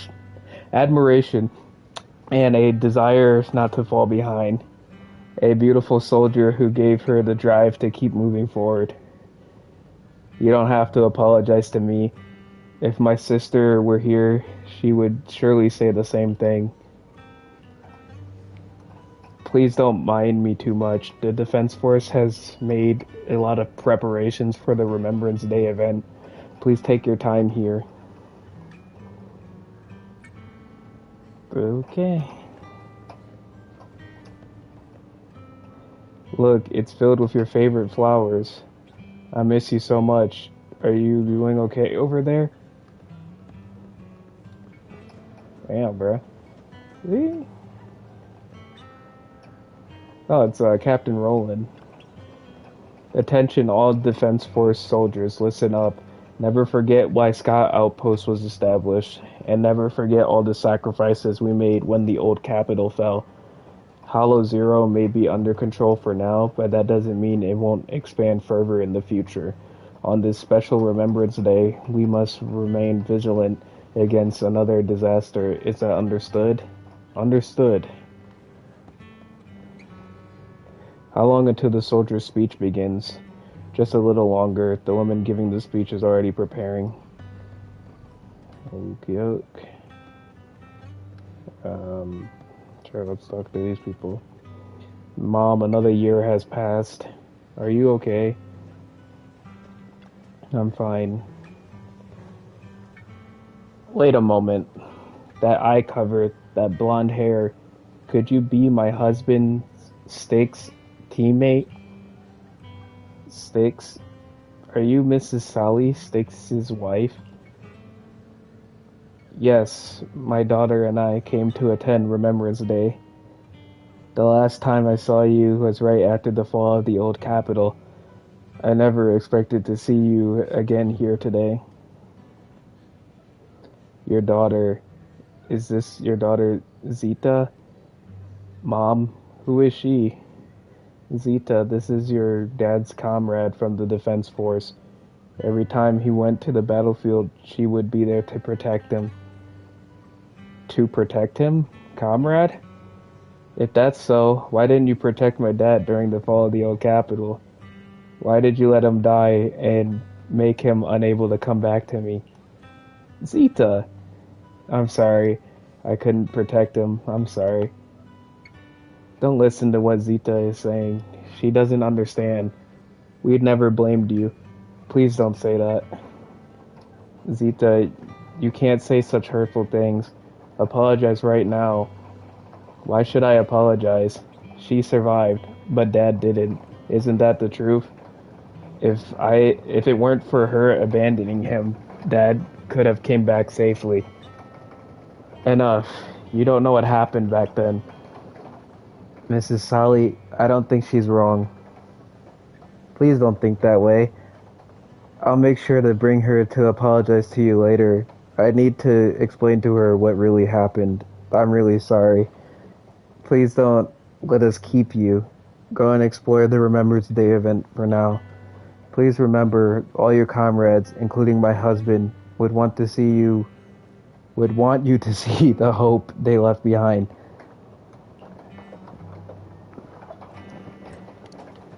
Okay, and lastly this person. Son, I'm in good health now and doing well. My son, can you see me now? I'm doing well. My legs and feet are fine. I just miss you so much. Excuse me. Are you Kakaitis, Mother Ethel? Oh, you are. I recognize you. I saw you once in the military camp after the fall of the old city. You're Kakaitis' teammate, one of the survivors. I've been wanting to get in touch with you over the years to see how you've been, but I never heard from you. I didn't expect to meet you here at Remembrance Day. I guess this is fate. Mrs. Ethel, is your health still? I'm in good health, fortunately. Everything is fine, although I'm the only one left in my family. The pension from the government is enough, and I still have some years in me. I'm sorry, Kakaitis. Child, you don't need to apologize. My son may appear carefree on the surface, but he's always felt so much pressure. One day he suddenly told me that he had found a companion who truly understood him. I believe he was talking about you. How could I possibly blame you, someone who helped my son? It's such a blessing. You, a kind-hearted person, are alive and standing here today. I'm so glad. Mrs. Ethel, Child, don't worry about me. Since you're here for Remembrance Day, take your time to walk around and look around. I hope you find something meaningful. To your surprise, many relatives of deceased Liar Squad members are here for Remembrance Day event. Is this really just a coincidence? As you ponder this question, the relatives gather. Miss, I'm sorry for being mean to you before. Mom told me you were protecting Dad until the very last moment before you passed out. I shouldn't have said you left him to die. I'm really sorry. Zeta was really young when it happened, so she was too little to understand, and I haven't really talked about it. I hope she didn't upset you. No, she was right. If only I'd been strong enough to take down most of the ethereals. Maybe they wouldn't have ended up in that situation. Oh, that's not fair. The old capital was falling. No single person's strength could ever be the deciding factor in the face of a disaster like that. In spite of it all, you survived. If they were still here, I'm sure they'd see that as something to celebrate. I've always known the truth. I failed to protect them. A weakling like me survived, and the rest of them disappeared without a trace. This isn't solace. It's the worst possible outcome. That's something I can't face. I've never had the courage to tell you I couldn't protect your loved ones. All I can do is wander New Eridu, hoping to find some trace of them. Even after all this time, I still haven't accomplished anything. I'm sorry. You really don't know us at all. This isn't the worst possible outcome by any means. Styx, my husband, and all his comrades who lost their lives, each one of them left behind their own legacy. Just look all around you. Everyone standing before you is a legacy they protected that is carried on to this day. After my husband passed away, Zeta and I received survivor benefits. And with all the odd jobs I've been doing, we've managed to get to where we are today. Styx always wanted our daughter to study art, and Zeta's interested in it too. Now, that dream has become a reality. She just got accepted into the art school in Janus Quarter. Mom and I have our tough days, but I often think of Dad's cheerful laughter, and that memory gives me the strength to keep pushing through. One day, it'll all pay off, just like it has now. Thank you for always being by my husband's side, even at the very end. Well, I suppose you must have heard about my condition from my son. Ethel, Kakaitis used to tell me about you. He often took leave or skipped work to earn extra money by part-timing, or to care for you when you were sick in bed. Yes, that's true, but I bet he never told you my illness became so bad that I needed major surgery, and he worked his tail off to raise the money. Who would have thought he would pass before me? I used the benefits from his death for the surgery, And that's the only reason I'm here today. In a way, his passing allowed my life to continue. Every time I think about it, I feel like I need to keep my body healthy and live a few more years. The sights I see, I believe he can sense them from somewhere far away. When I was too weak to take care of him, it was you and your comrades who stayed by his side. Thank you for everything that you've done for him. As for me, well, I'm currently working as a fashion designer. A fashion designer? Is that because of Acheron? It is. I'm sure you remember how much she loved beautiful things. She was always into fashion, so I decided to become part of that world. That way, she can always be with me. I admit I had no idea how fun fashion design could be until I actually gave it a shot. I wish I'd figured that out sooner. We would have had so much more to talk about. Anyway, I'm planning to start my own fashion brand next year. She used to say that after retiring from the army, she wanted to pursue fashion design. I really want to carry on her dream. It feels like my life's purpose. You know, she used to talk about you when she came home for the holidays. How your rivalry pushed her to keep improving. So, thank you. I'm proud of my sister. And I'm proud of you, too. As you can see, all of us have made it to this day, carrying the will of those we loved. So please don't say they left nothing behind. They've always been a part of every pain and joy we've experienced over the years. Please remember, everything and everyone in New Eridu is only here today because you all risked your lives in battle. Thank you. Thank you, everyone. It's been wonderful to hear about how you're all doing and to listen to these words. I'm so glad I decided to come here on Remembrance Day. Speaking of which, I wasn't expecting to see any of you. What brings you here today? I could ask you the same thing, Ethel. Last time I asked, you said you weren't coming. I only came because I suddenly got a DM from Nathan. He said he really wanted me to be here. I'm here because of Nathan's message, too. He was pretty insistent, so I thought he'd be here. But I've been looking around for a while now. I still haven't seen him. So, it's the same for all of us. I responded to his message, but he never wrote back. Isn't that strange? Sorry, but who's this Nathan you're talking about? Nathan is Lethe's younger brother. Frankly, out of all of us, he's probably the one who wants to see the most. He used to be part of the defense force himself, and... The day the old capital fell, his squad was responsible for supporting the forces that had already entered the Hollow, which included all of you. He's told us that story so many times. When they saw how bad things were in that Hollow, some of the reinforcements called off their plans and pulled back. He tried to stop them, but there was nothing he could do. He always blamed himself and wanted to find you to apologize. But the truth is, the reinforcements retreating was inevitable. Shortly after their retreat, headquarters issued the official order. We all lost someone in that disaster. And for a while, we resented the reinforcements for their decision. But over time, we came to understand it and eventually let it go. There was no avoiding casualties in that battle.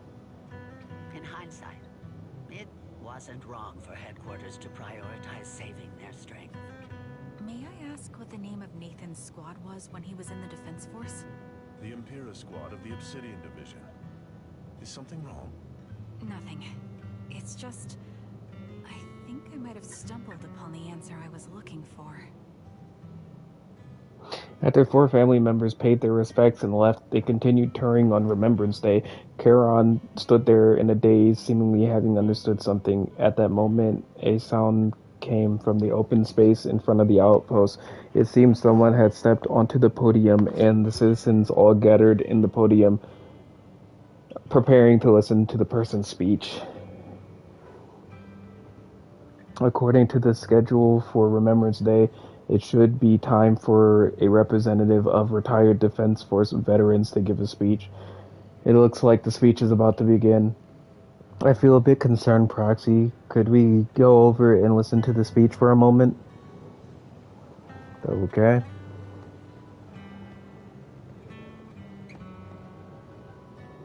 Is that Zoe on the podium? Is she here to speak for the soldiers? That seems fitting. She's got medals after all. But I don't see Jesse or Aaron anywhere.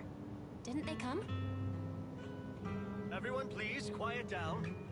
Zoe, of Nemesis Squad, a representative of the veterans, will now deliver the Remembrance Day speech. Hello, everyone. I'm honored to stand here and speak on behalf of all of the soldiers of the Defense Force. Today, we gather to commemorate Remembrance Day, a day born from the tragedy of the old capital's fall. Many of us lost relatives or friends in the disaster, and I am no exception. Every member of my squad perished in that battle, leaving me as the only survivor. Losing the friends you cherish to the Hollow is a pain that never fades. It's a sorrow that will stay with us, now and forever. However, to the families of the fallen soldiers, hold your heads high with pride for your loved ones who gave their lives. They fought to the very last moment when the old capital fell. Death isn't the end, nor dishonor. It is their eternal medal. They gave their lives facing an unstoppable disaster, exchanging their sacrifice for the world we have today. In doing so, they fulfilled their duties as soldiers to perfection. Without the blood they spilled, Eridu would not have endured, and new Eridu would never have risen from the ashes. In honor of the wishes of the departed, look ahead, people of New Eridu. Our thoughts and remembrance of those who passed will be carried in every flicker of candlelight and in every bouquet of flowers. Zoe's speech is met with a wave of prolonged applause, yet amidst the class she droops her head, her expression darkening. She stays silent, waiting for the applause to fade before lifting her gaze and scanning the crowd. Her eyes pause briefly on Charon. My speech was meant to end here, but since you all seem quite engaged, please allow me to share a little more.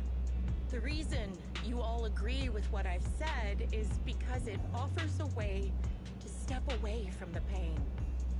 That's what the living do. They seek ways to ease the weight of others' deaths, so they can find a way to start over. This is the new Eridu of today.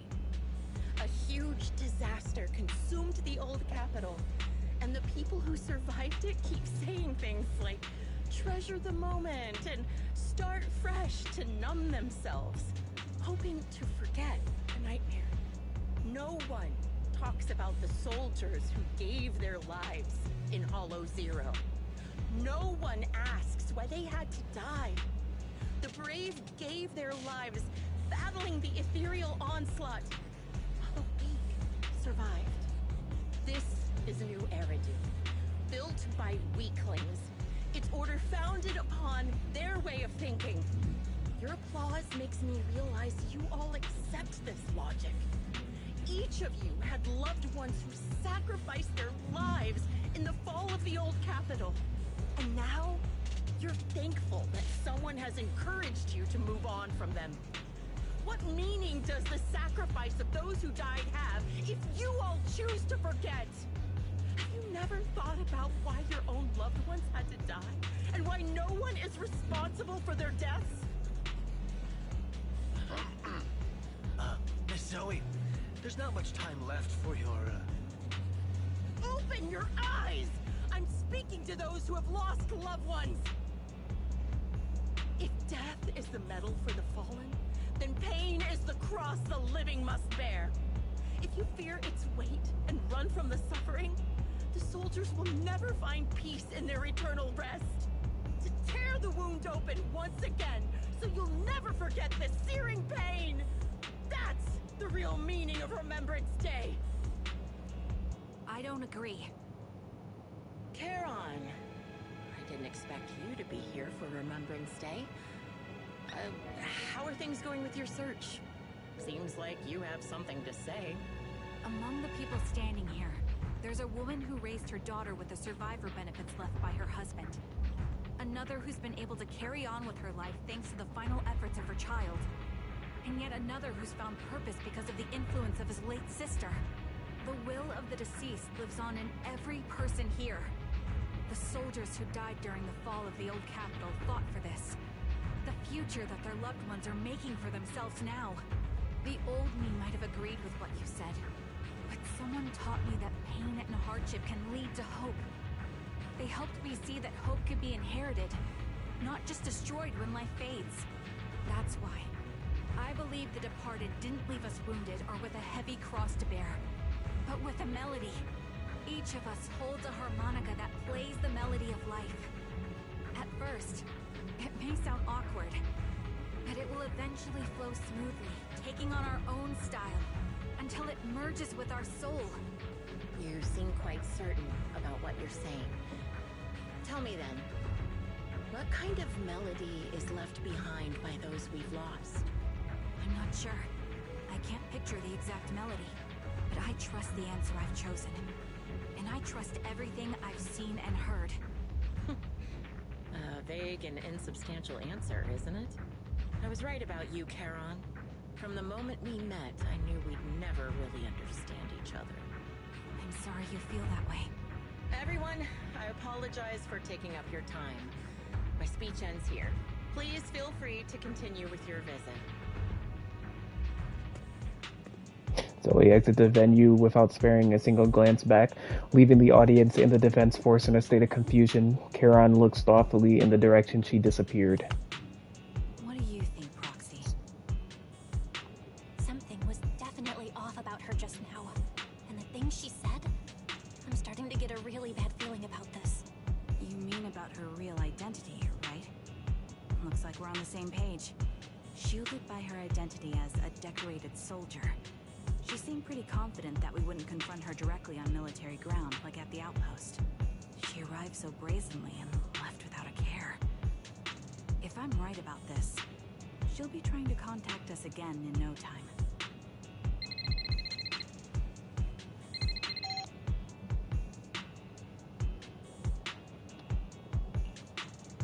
Looks like you're a little busy, so I'll keep it short.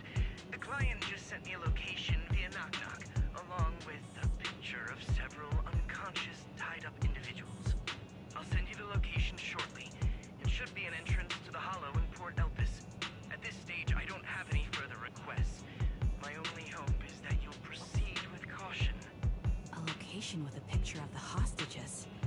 Looks like Grim Vulture is losing patience and wants to put an end to all this. Charon, what's your plan? With everything that's happened, no matter what you choose, I'll stay by your side till the very end.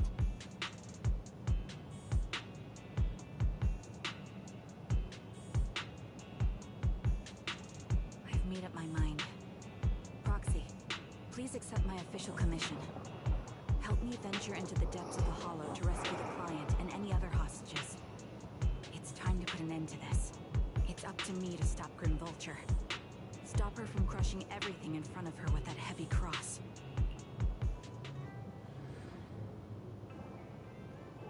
You leave the Remembrance Day event with Charon and return to the video store. She cleans her firearm multiple times and keeps adjusting her breathing. The showdown is about to begin.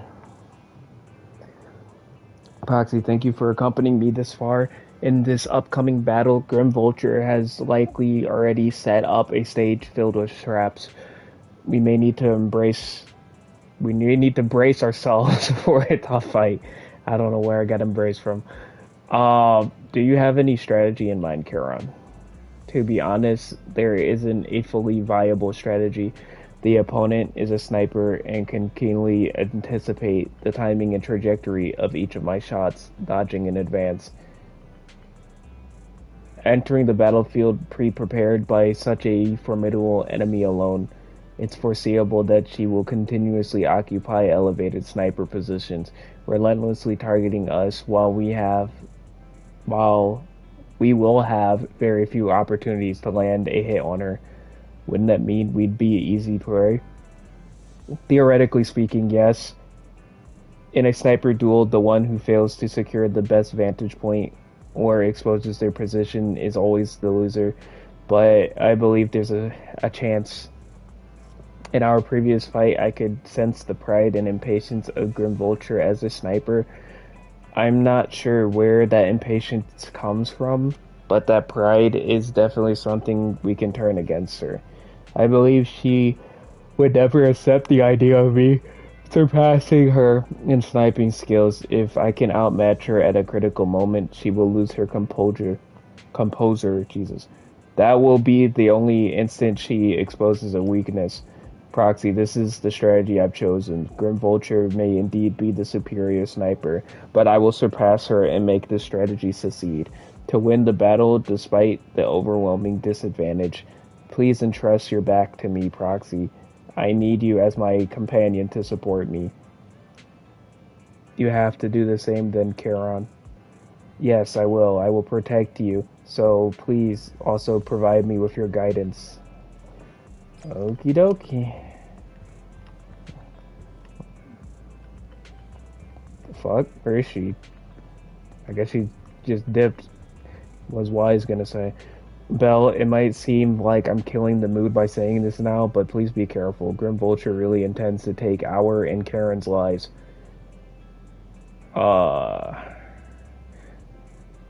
We'll definitely come out victorious. I will do my best to assist you. Let's put an end to this once and for all.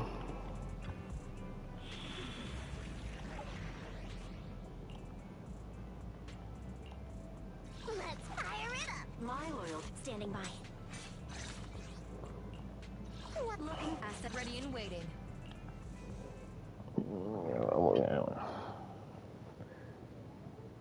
Iridocyclitis, as they say.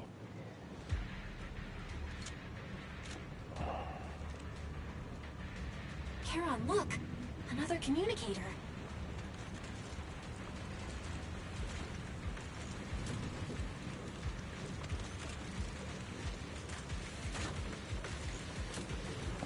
That shit about pissed me off.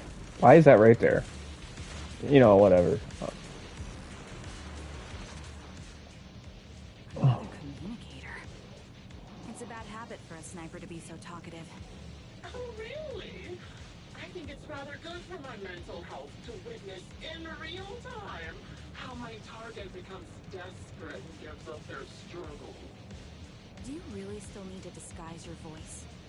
I thought you didn't want to hide anymore, Zoe. You're right. Seems there's no need for secrecy anymore. I, Zoe, the sniper known as Grim Vulture of Nemesis Squad, send you my regards. Zoe.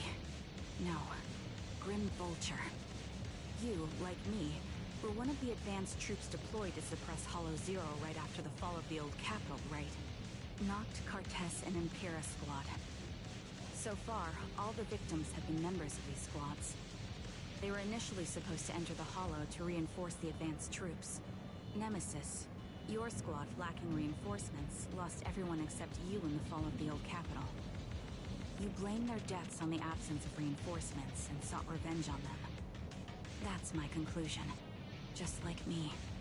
The fall of the old capital left you entirely alone. A sniper, the sole survivor, a mere pawn abandoned by the military. Don't you think we're very much alike? The Impera squad member, Nathan, the one you're searching for, he pleaded with me to let him go when I was about to kill him, saying he had to see you no matter what. That's how you caught my attention. I let him live to get all sorts of information on you.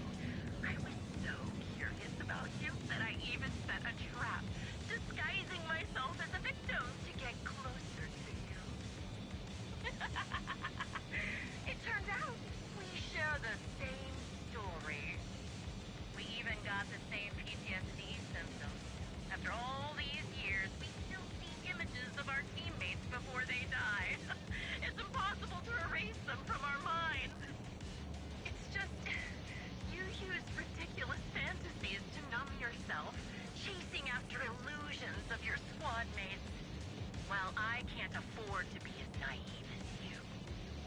One night, when I was overwhelmed with the unbearable images of my comrades' deaths, vomiting and crying, I finally realized the meaning behind their appearance before me. They were pleading with me, pleading for vengeance against those who abandoned us, begging me to destroy the repulsive, hypocritical new order of New Eridu. So, I carried on their will. I began kidnapping targets and sniping them in the hollow, watching as they became corrupted and died in despair. Do you really think this is what they'd want? What else? Would they want me to be like you, playing at a game of finding my missing squad mates, accepting their deaths when I'm done playing, and then forgiving the very enemy who killed them? What a noble and virtuous gesture! Forgive on behalf of fallen comrades, coexist with New Eridu's quarter, and live peacefully among cowards. It's precisely because you and I are so similar that this hypocritical and cruel attitude makes it even harder for me to forgive you. After our first conversation, I was certain I must end your life myself to prove I'm right. That's exactly what I wanted to say to you, too. Because we've suffered the same hardships. I can't accept the path of destruction you've chosen. Jesse, Aaron, Nathan, the client I've been searching for, and any other targets of revenge you've set your sights on. They all feel regret and struggle over the choices they made back then. But you can't see any of that. You didn't target the higher-ups who misjudged the situation, the dangerous ethereals who killed your comrades, or the ones responsible for the fall of the old capital. Instead, you went after the easiest targets. Grim Vulture, as a sniper of the Eridu Defense Force, you have failed in your duty. To preserve the will and hope left by my comrades, I'm going to put an end to your actions right here. That suits me just fine. A sniper should let the gun do the talking. Make it to the deepest part of the hollow alive, and I'll meet you with nothing but raw malice.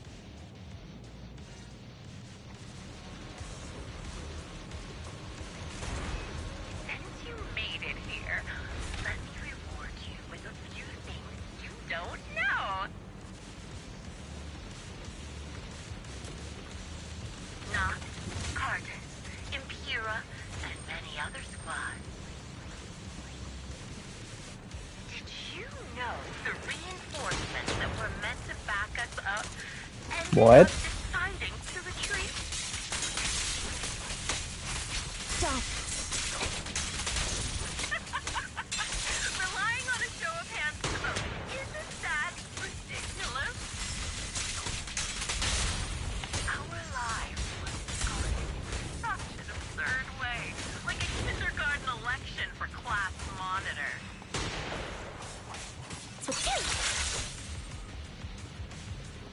So, when I killed them, I implored... Jesse and Aaron, do you have them too? Or are they already...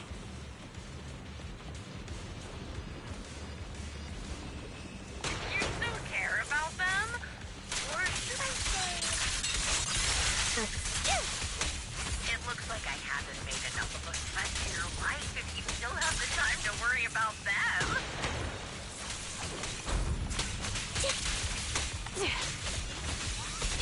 Adjusting for wind. Why not leave their mates, maybe? An unsolved mystery. Maintain fire! Normally that's more suspenseful, right?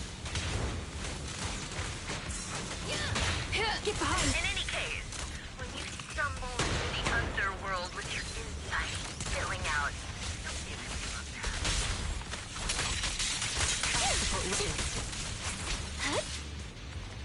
The wind and rain are picking up. This extreme weather is perfect for sending you to your grave. No one will hear your screaming cries as you die.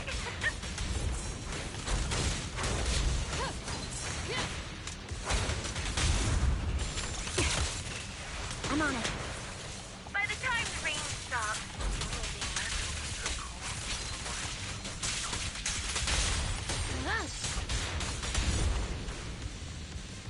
wonder, do you remember the weather on the day the old capital fell? You made it to this part of the hollow you once loved. Ah! Such determination deserves praise! Now, time for the final showdown to greet us.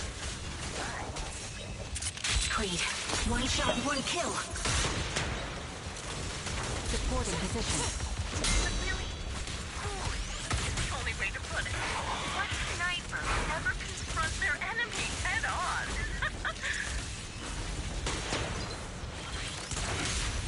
I've heard the conduit. Fire support. I prepared a little gift for you. Damn. I made this dangerous material by abducting and corrupting a high-ranking officer. Flames! Open! It wasn't easy luring it here. You can play with it for a while. Scorcher! As for me, I'll watch you from above, waiting for the moment to put it on. Then I'll put a bullet right through your heart.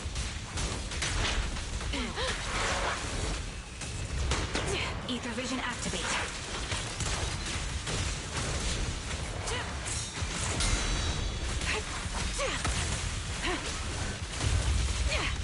That was easy.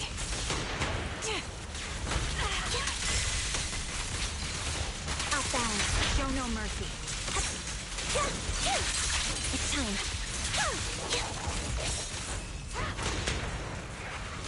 You're in my sights. My bullets are one with the wind. Flip a switch. Time to control. Hit the core.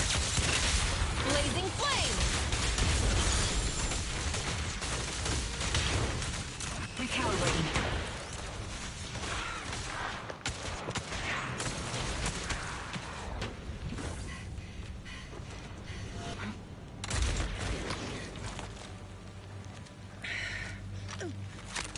The real failure as a sniper is the one who's been forced into a corner, like you!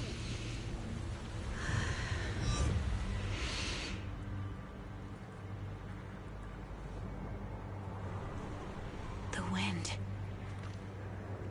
It's shifting.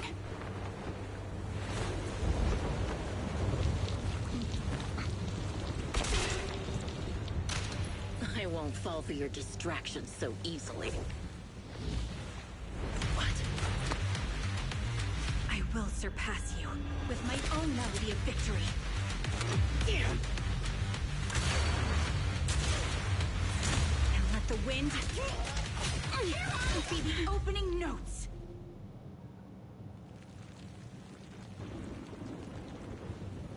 Charon? No! Wake up! Charon! What's this?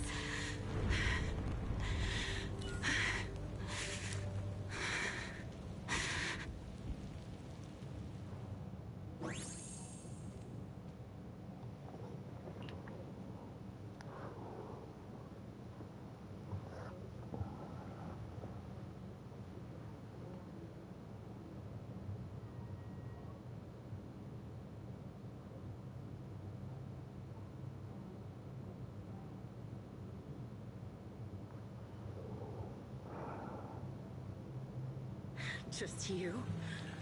Where's your friend? The proxy went to rescue the hostages. I want to speak with you alone. A sniper should always monitor the changes to their surroundings, factoring the environment into their tactics. Being blinded by the intent to kill and failing to take this into account was your downfall. Didn't expect to be lectured by a youngster. What a disgrace. When my view was blocked, I realized you'd used the visual blind spot to reposition. So I adjusted my aim accordingly. But I still couldn't hit you. Your prediction and accuracy were spot on. I was just saved once again by this. By both this harmonica and by my former comrades. Are you trying to say that this is destiny? That it's the will of my companions guarding me? I lost to the wave of ethereals, to the military's betrayal. And now I lose to your reckless actions driven by some ridiculous fantasy? Your fantasy, your attitude, your very existence, and the outcome of this battle. They are the greatest denial and insult to my revenge. Yet you're emitting a much calmer ether energy now. Almost as if you found relief. My vision is fading. I can't see my comrades on the brink of death anymore. My wounds are fatal. I don't feel any pain. Relief. It's not such a bad thing. Did you intend for me to kill you from the start? Let me answer that question with a story. The first time I saw you was actually during the fall of the old capital. My comrades were all dead, and the reinforcements the higher-ups promised before the mission never came. I can't even remember how long the fight went on. Ultimately, I had no choice but to retreat, failing to bring back my squad mates' bodies. I made my way through one battle line after another. The advanced troops were nearly wiped out. But when I reached a certain front, a small squad of survivors called out to me. Few people can still stand after such severe corruption and injury, but all 5 of them were still fighting. They were protecting a girl who had lost her sight and fallen unconscious while searching for a way out of the hollow. They told me they were beyond saving. And if I planned to retreat, I must take the girl with me. I couldn't turn down last request. I said I don't know. I don't plan. About to die in battle. Your comrades entrusted your life to me. I was the one who brought you out of the hollow.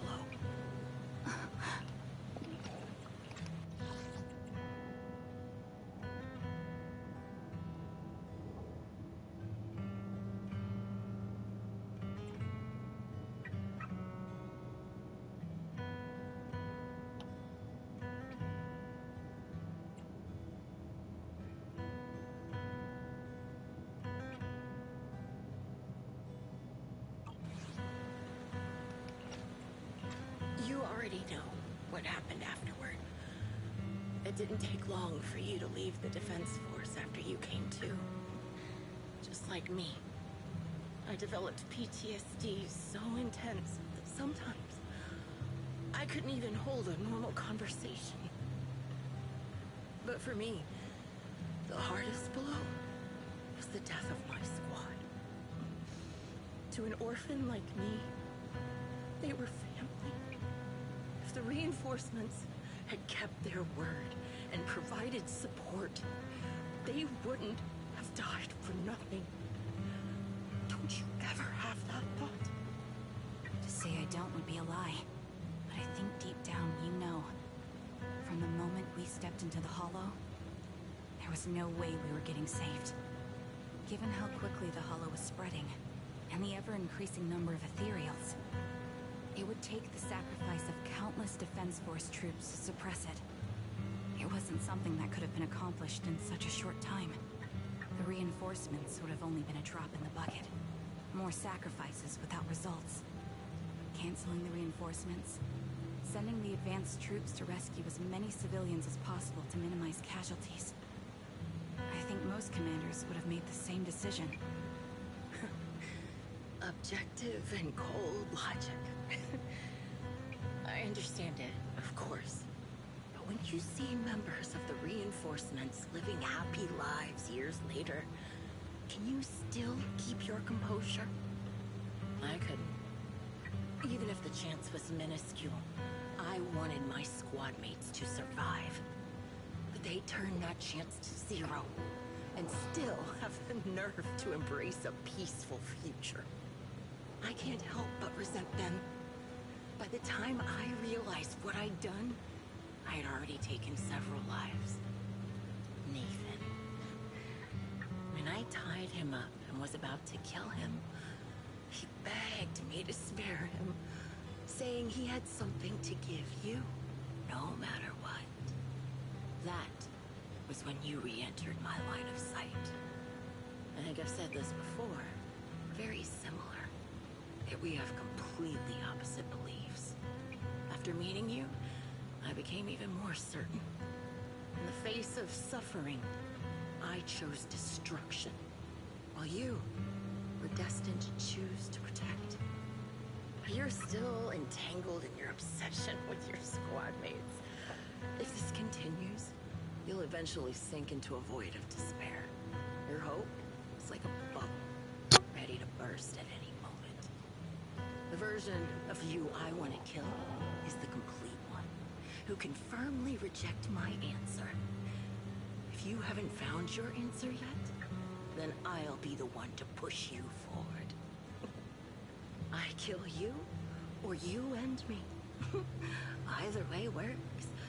But after seeing your growth, maybe I'd prefer you to step over my body. That's the final answer. Why? Emptiness and doubt.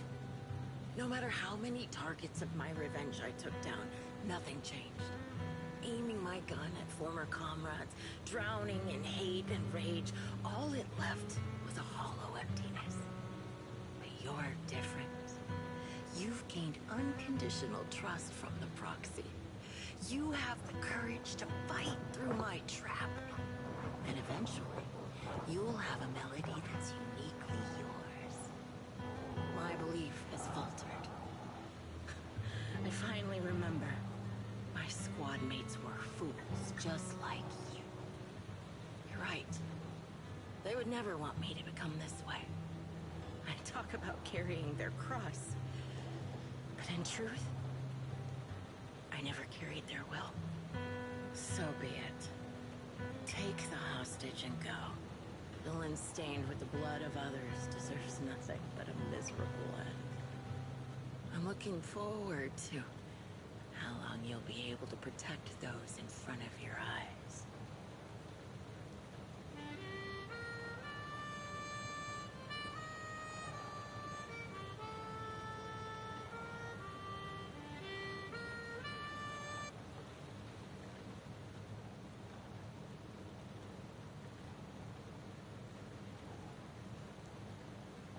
I can still be played after taking a bullet. Impressive. This is my final melody to you. No matter how miserable you've become, I'll still remember you. Remember we once shared the same path in life. But in the end, our paths diverged. Your hatred has long twisted into sin. But if not for you, I wouldn't have learned how to hate, or found the true targets of my hatred. I used to know nothing. My teammates served as my teachers and taught me so much. And I think you must be my final teacher. You taught me, in the most intense way, what hatred truly means. Really? So you found someone you want revenge against, too. That's good.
the sniper from Liar Squad. It's nice to finally meet you. And you must be the one who's been searching for me. Nathan, the younger brother of Lethe. It's good to see you safe and sound. That's right. I'm sorry for causing all this trouble. I nearly cost you your life, becoming a target of a victim from the fall of the old capital.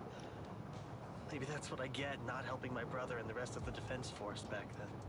When the reinforcements decided to retreat, I spoke out against it. I had family among the soldiers already in the Hollow, but I didn't have the courage to take that step.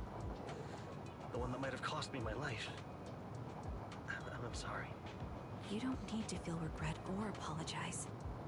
The outcome wasn't something you could have controlled. You cared deeply for Lethe, and even today you still think of him. To someone like him, who always cherished family, that's more than enough. Thank you. I heard you've been searching for the members of Liar Squad all these years. I'm nothing compared to your determination. Thank you for everything you've done, but please stop the search. It's time for you to start living a life that's truly your own. I hate to say this as a family member, but back then, they were already... I know. You don't need to say it. I've been drowning in a fantasy of my own making for years. But it's a fantasy that kept me from falling into the abyss. Nathan, Grim Vulture told me you have something you want to give me. Is that why you commissioned someone to find me? Yes. After learning about the bond between you and your squad, I knew I couldn't live with myself if I didn't get this to you. So I got on my knees and begged Grim Vulture. Even playing this recording for her, hoping it would move her. Regardless of how things unfolded, what matters is that it wasn't destroyed, and I'm here, alive, to hand it to you.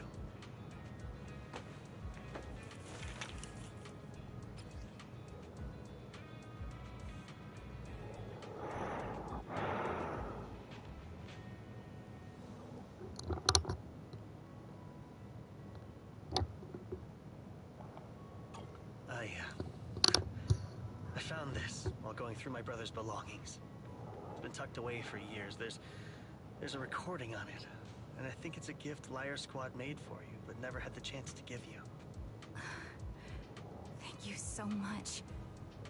Do you mind if I listen to it now with the proxies? Wait, with us? I thought we were just here to collect the commission fee today. Go ahead.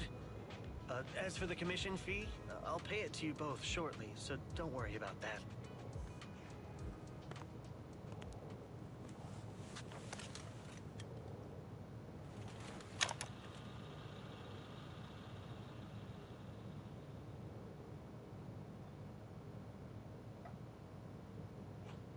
Hey, hello? Alright, it's a recording. This is a message from Liar Squad for our little sniper. Everyone ready? I'll count down. 3, 2, 1.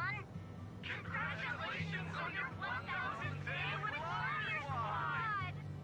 Hey, you guys are totally out of sync. Captain, can we redo this? The anniversary gift has to be perfect. That's our assault specialist, Acheron. She has a strong sense of aesthetics, prioritizing beauty in both combat and her daily life. She taught me a lot about makeup and fashion. Oh, she won't care if we're a little off. Forget the re-record. Let's just get it done and order the cake. We don't want him to sell out.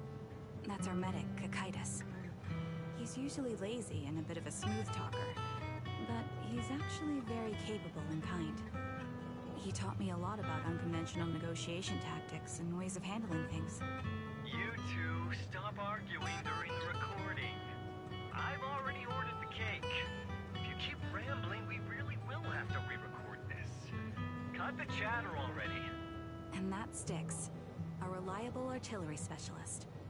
He's the oldest in the squad. He loves sharing photos of his daughter and reminiscing about how he wooed his wife. The way he won her over inspired me a lot. All right, let's all calm down. Wouldn't want to get on the captain's bad side. Captain, would you like to go first?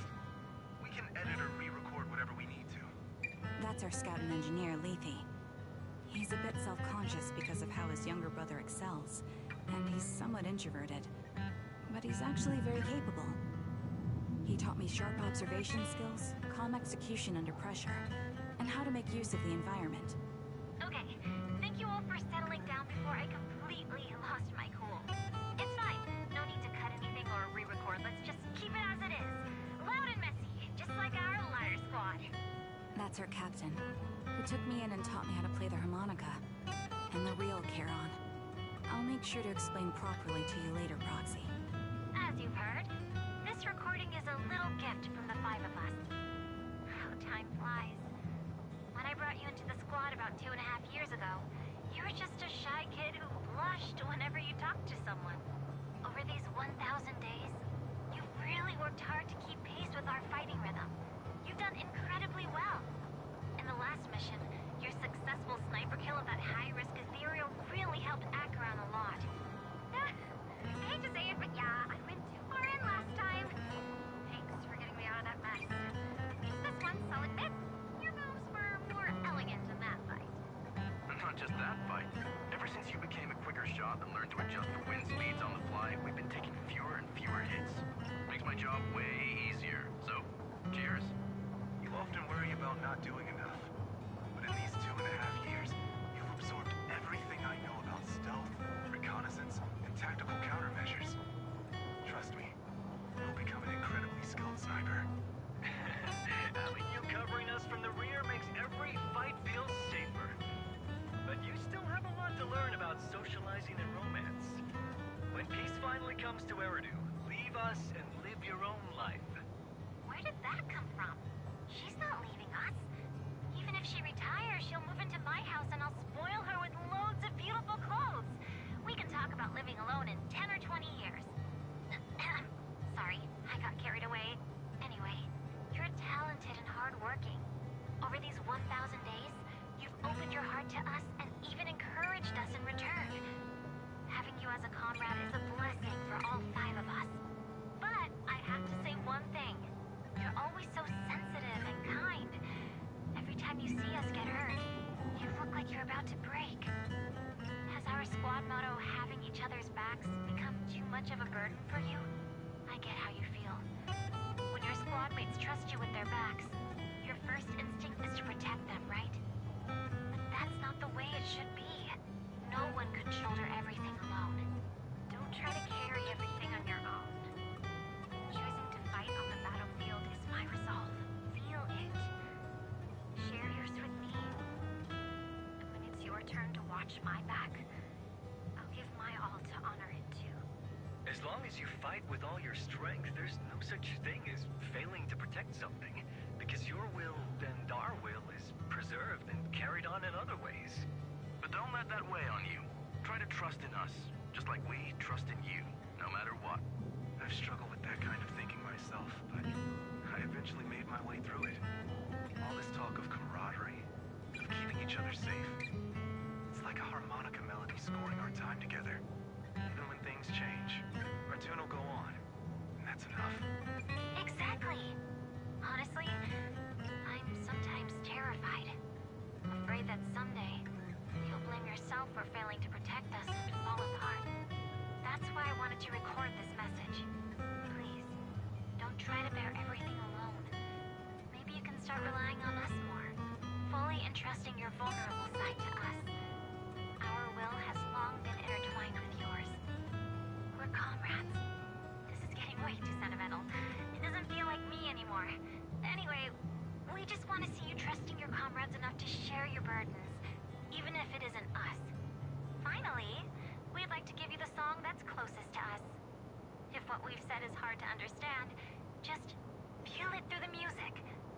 Please, enjoy my masterpiece, Homecoming.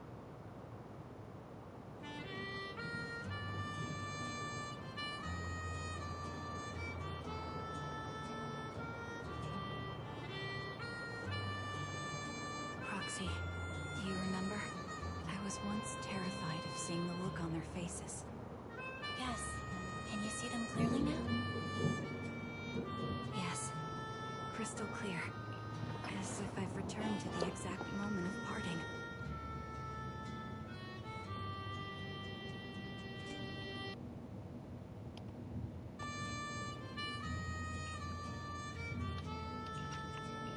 So this is our last glance. This is the answer you wanted me to find. Thanks, guys. For everything.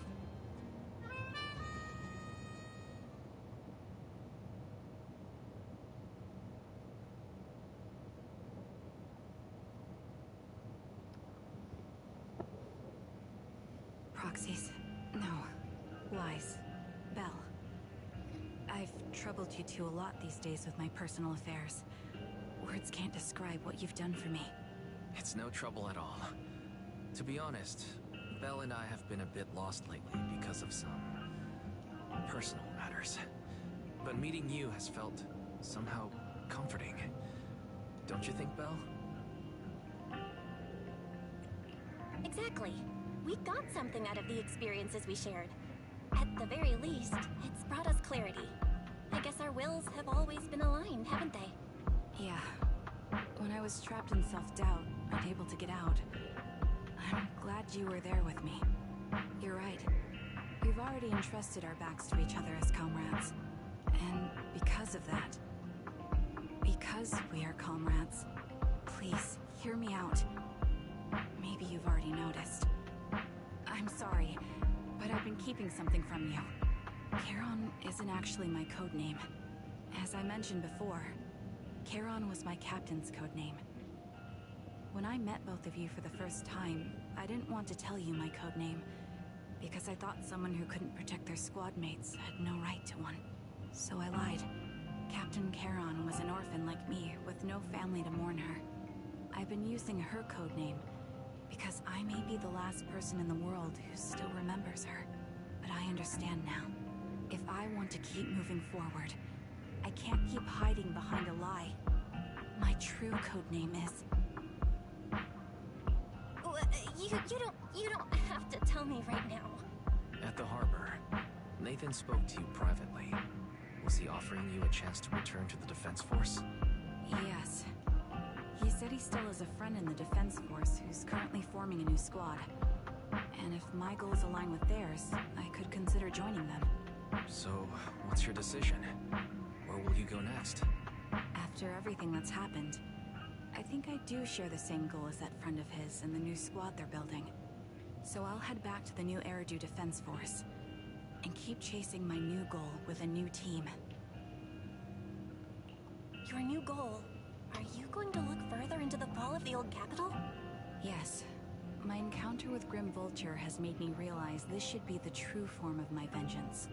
I'll uncover the real culprits behind the old capital's fall and make them pay for their crimes.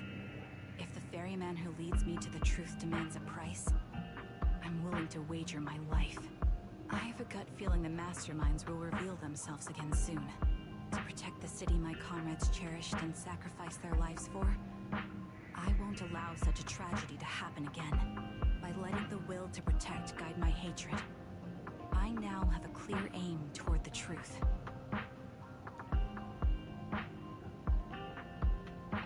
That's what I thought. If that's the case, then for now, we probably shouldn't learn your true codename, or lean on each other too much. Are you saying we're on opposite sides? No. We might walk different paths. Those paths will lead us to the same destination. It's just that, for now, we can't say any more than that.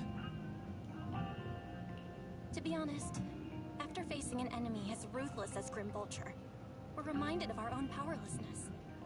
Watching you fight back, almost losing your life to a bullet, that feeling, we're nowhere near strong enough to protect you, and we're not strong enough to open up about our pasts either. Sorry.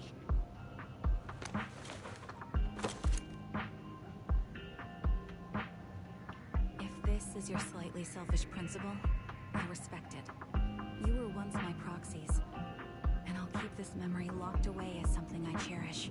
If, as you say, our destination is the same, then we should continue on our separate paths, striving to grow stronger. The next time we meet, I'll reveal my true codename. I hope we can become true comrades. I want your presence to forever remain in the melody of my life. Yes, it's a promise. We'll meet again, Charon.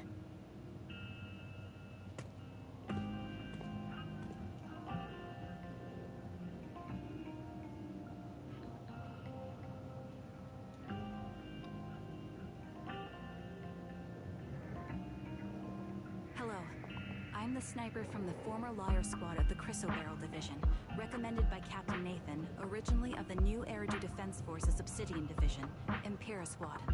Yeah, I heard about you from my superior. You're the one who dealt with the serial murders targeting the Defense Force, right?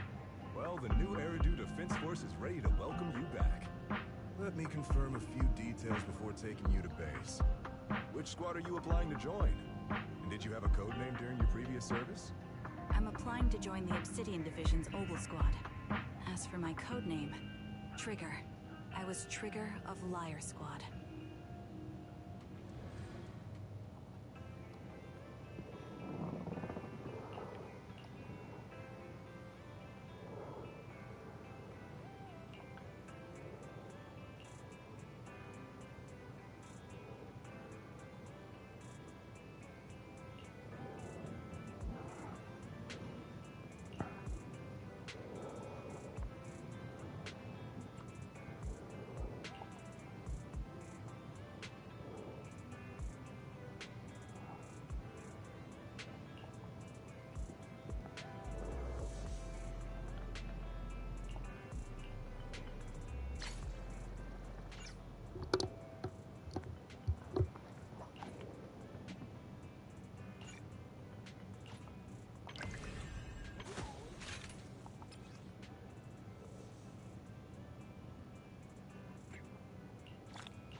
Oh man, I had to take a break after that one. Jesus Christ, that shit was peak. Hell nah. I say that literally every time, but nah, that shit was peak. Oh man, undisputedly my favorite character in the game. Like, I mean, you entitled to feel that way, but like, damn. Oh man, I'm not gonna lie to you. I cried a couple times during that. That shit was crazy. Anyways, I'm thirsty, so I'm getting water.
Nah, that shit kind of funny.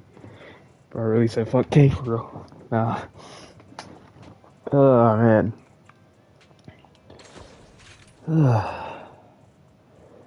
Achieved 20,000 points? Easy. Okay.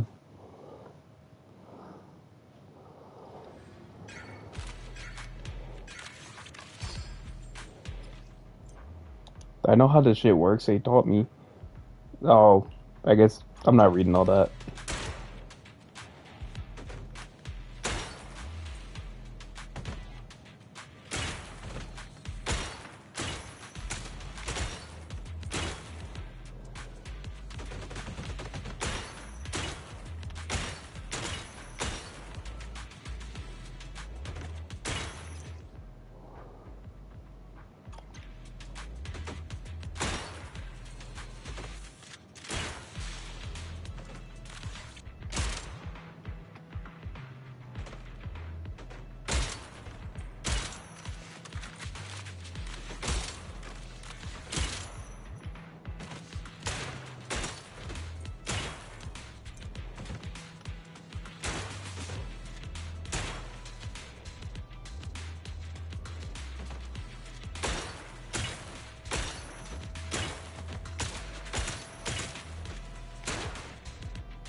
That's crazy. They really made a whole ass shooting shit.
Oops.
Alright.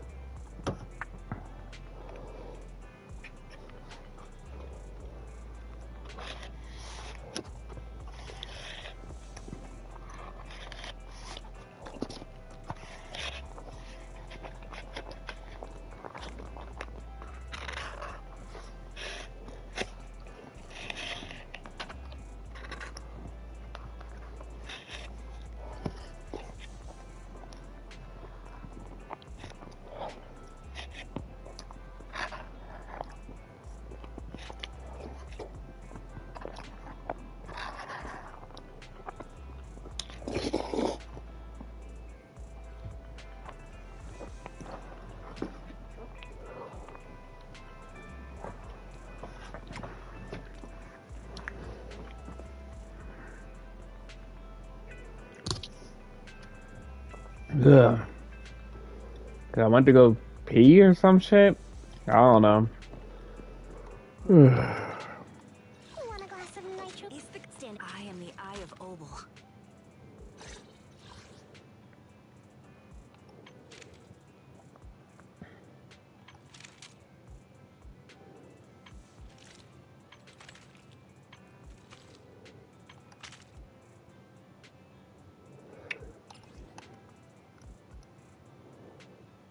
Probably like ice cream.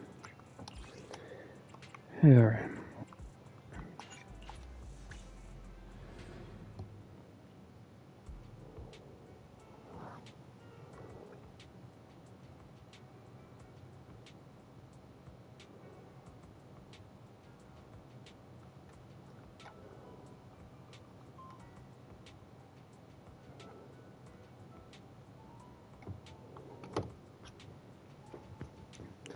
My goodness, hell.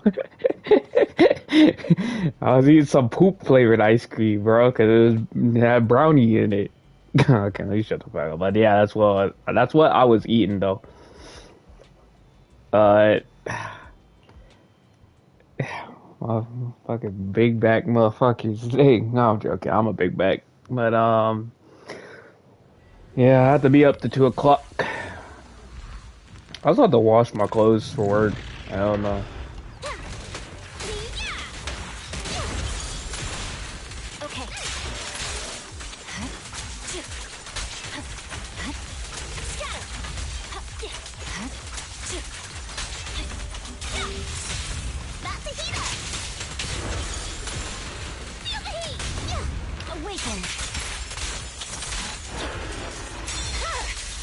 It's over.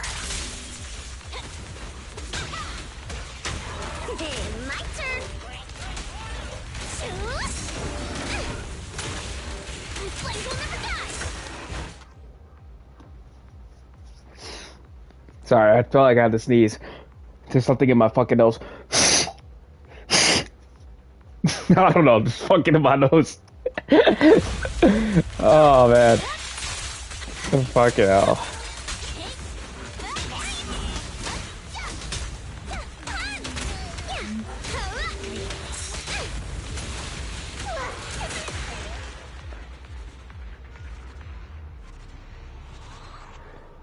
Oh man.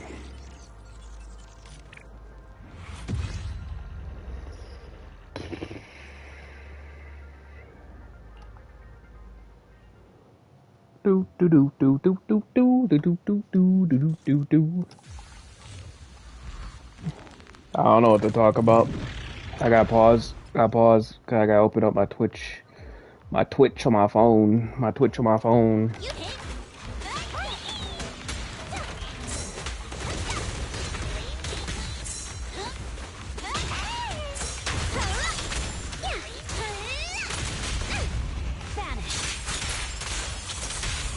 Perfect teamwork.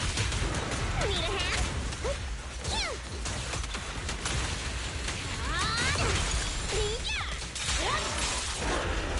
Harry Turkin in your chat.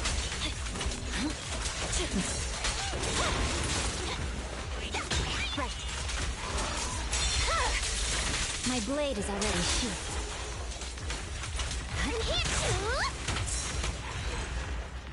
Yeah.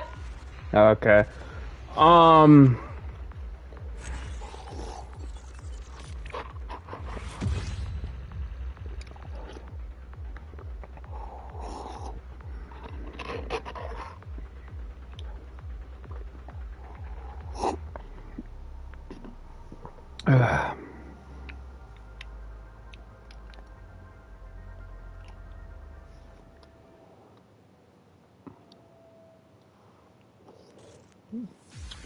Might have to restart my stream on Wuthering Waves.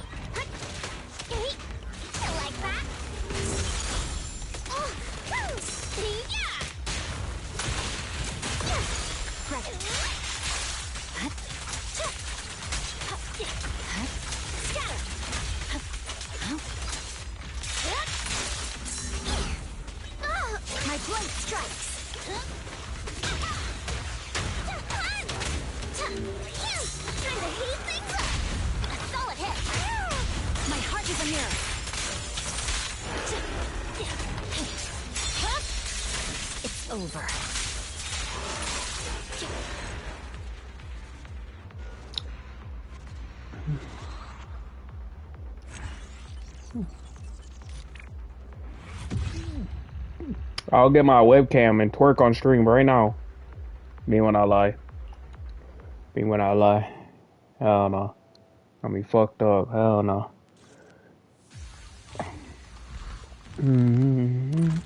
Bum bum bum.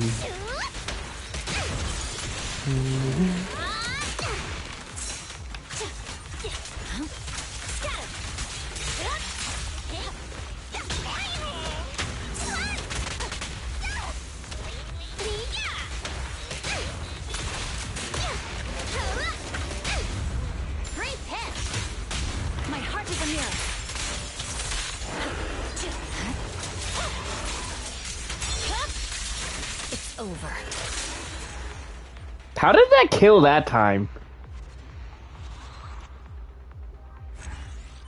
Maybe it's the crit damage. Or maybe I got crit hits, so like it killed that time. I don't know. Weird. Weird. Miyabi's fucking busted. Someone said Miyabi's the most complex character in the game. That person's fucking stupid.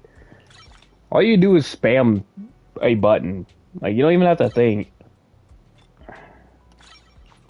Like, I don't know what the fuck they was talking about. It's fucking stupid. Must have thought that shit was an early April Fool's or some shit, cause like, ain't no way. Enter the Gungeon 2 is fucking real. And I don't know, ugh, God, I don't know how I feel about that. I still don't know how I feel about that.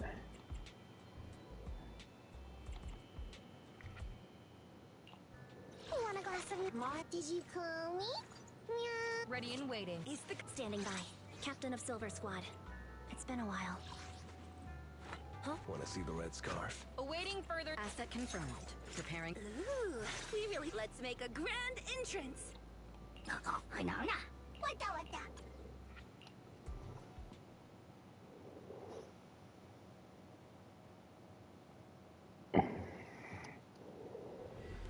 Do do do do do.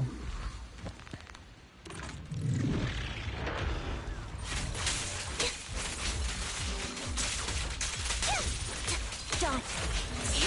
Vanish.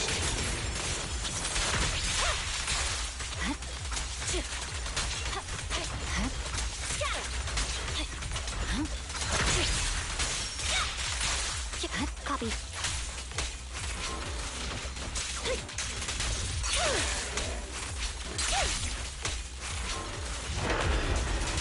Wide open. It's time. Off balance. Now you pay. Let my song move everyone. Our music from right on cue.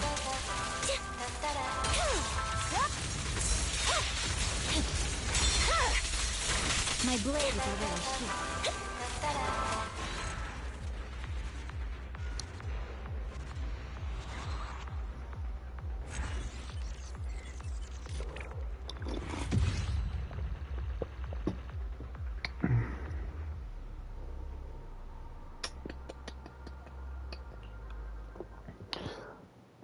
I fucking hate this game because I swear you spend like all your fucking resources just to get one thing. It's fucking dumb.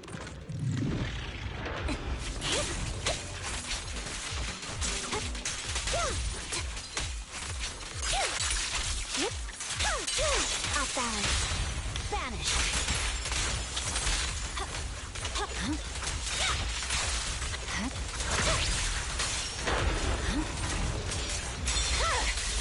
My blade is already sheathed.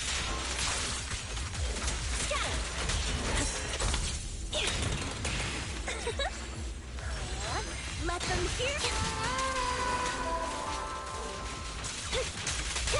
Wait, I see it.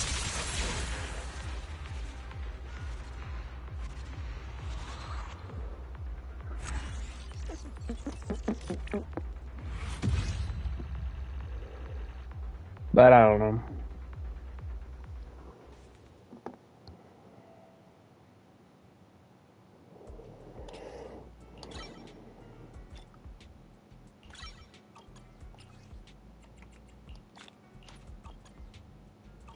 I've got your back.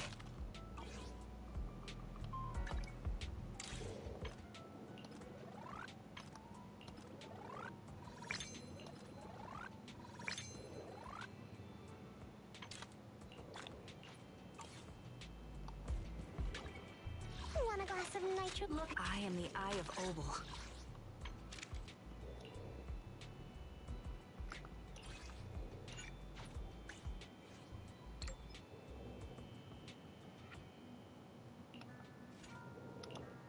Let's fire it up. Is the const Number 0, Ambi. Want a glass of nitro? My loyalty lies with the winner. No problem. Let's go have some fun. The stage will be mine.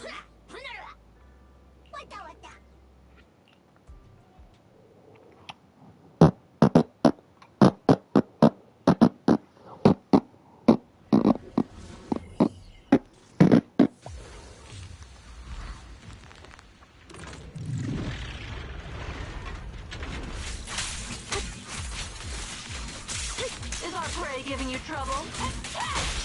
Oh, that's some music. Right on cue. Off balance. It's time. Have another!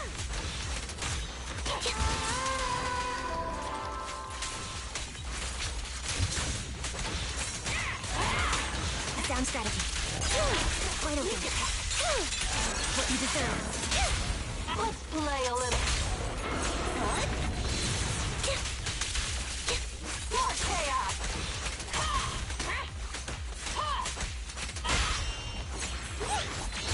Right on cue.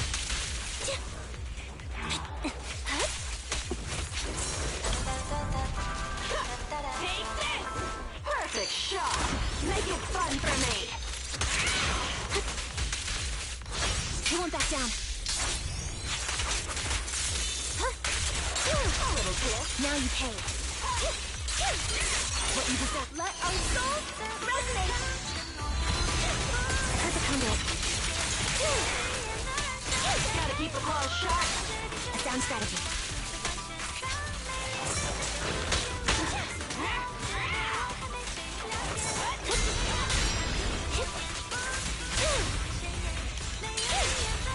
Let's play a little. Mind the voltage.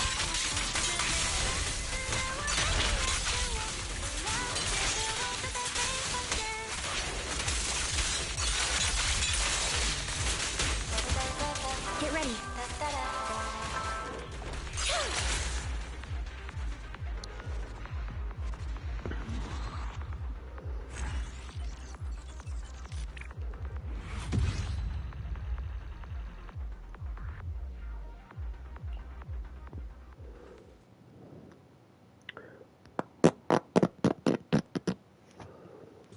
Man.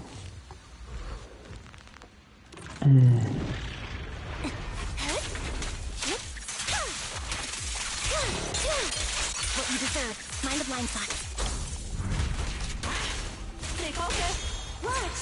Don't blink now. A little gift.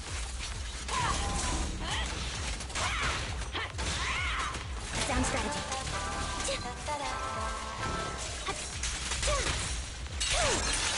Wide open. Gotta keep the claws sharp. Wanna recharge? More chaos. Guess who's back?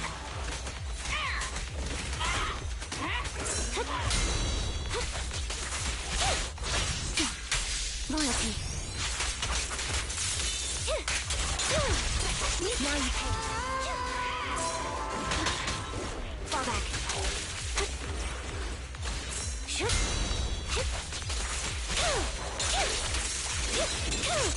Have another perfect shot. Make it fun for me. Take this. Flip the switch. Let's play a little.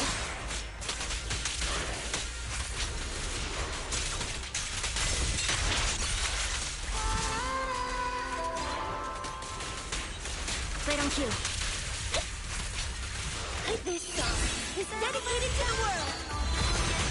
Here's the conduit. It's time. What you just Gotta keep the claws sharp.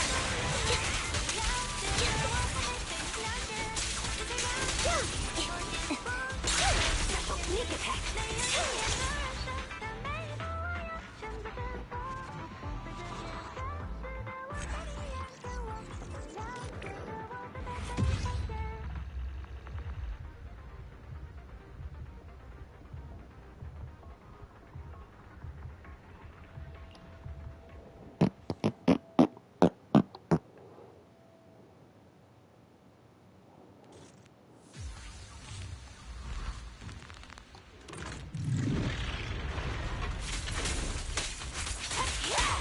Down strategy.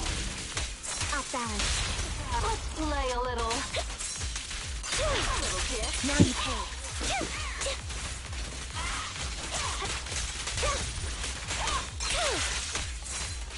Wide open. It's time. Gotta keep the claws sharp. Wanna recharge? Prepare to fight. Sneak attack. Don't underestimate on cue. It's over now. What you deserve. I won't back down. It's time. Weakling, you're nothing but prey. Down strategy. Let's play a little. Mind the voltage.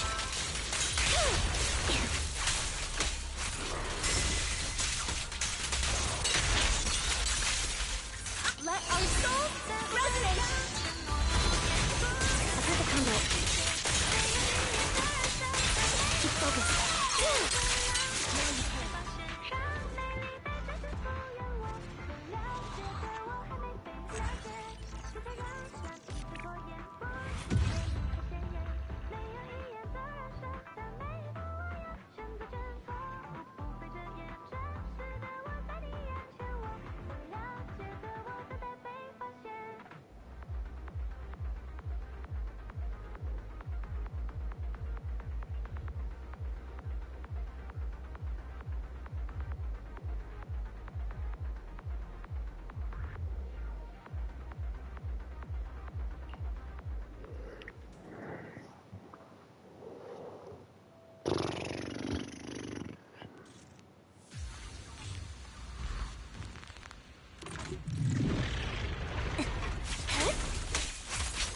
Stay focused. Sneak attack. It's time.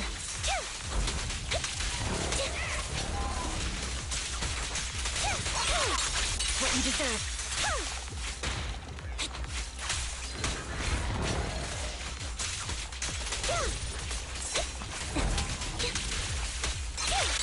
It's time. Wide open.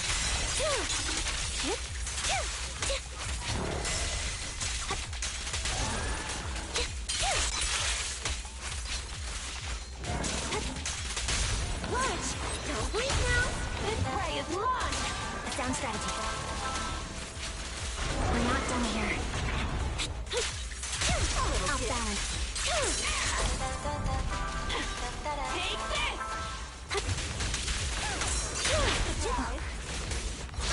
won't back down. Now you pay. Right on cue. Weakling! You're nothing but prey! Wide open. Sneak attack. What you deserve. Let's play a little. Mind the voltage. Remember my voice! This song is dedicated to the world. Focus switch. Gotta keep the claws sharp. A sound strategy. Get ready.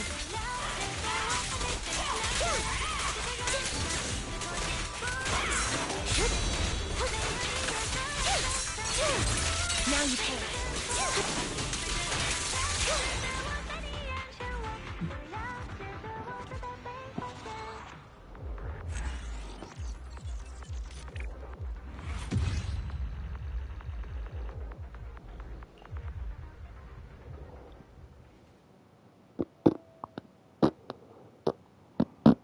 Got a whole 30 clip in my bubble coat.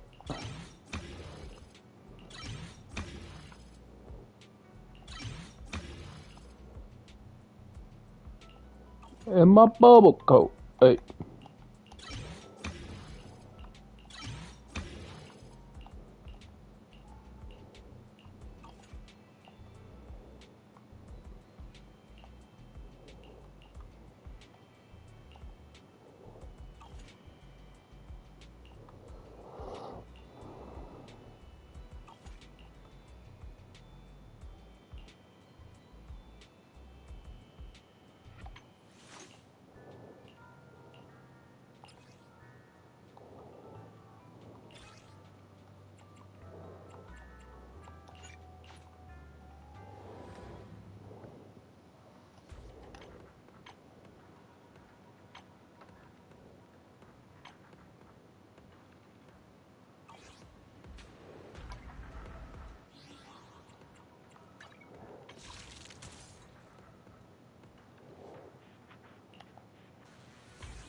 Want a glass of night? I am the Eye of Obel.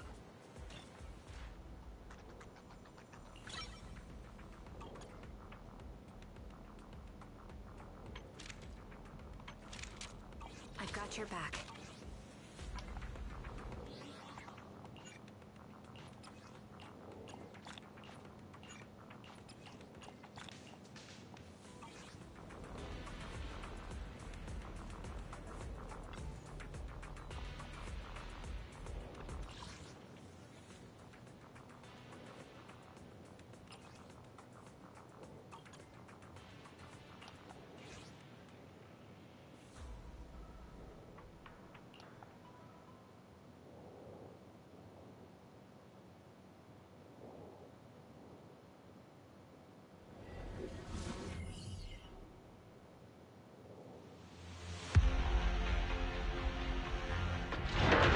As you will.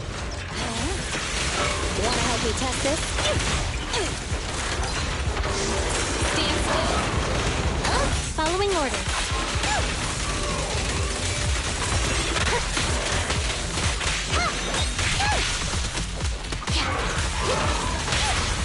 Here, catch. Don't drop it. Say goodbye to our guests.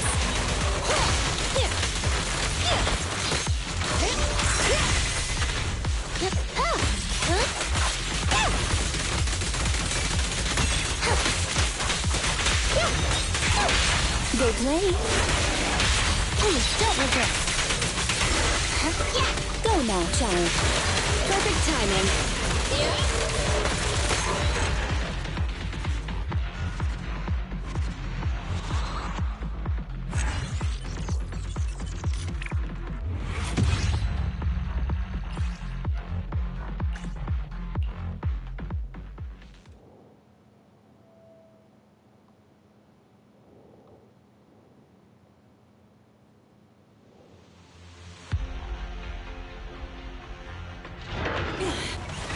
Go now, child. Wanna help me test this?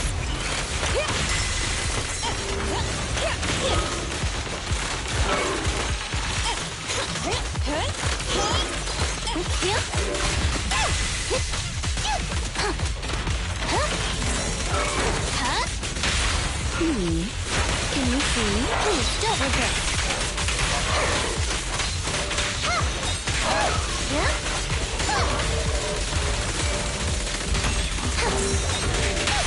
Go play.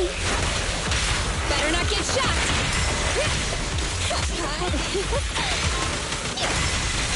Stand still. You cannot stop me. Perfect.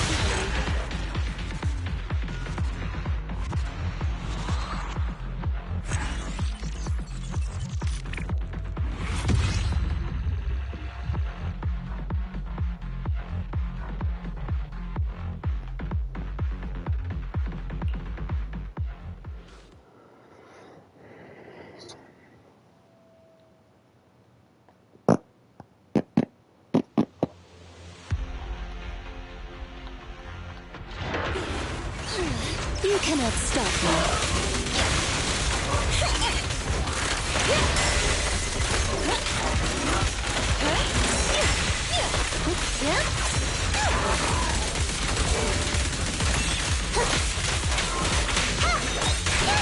Here, catch. Don't drop it. Say goodbye to our guests. Perfect timing.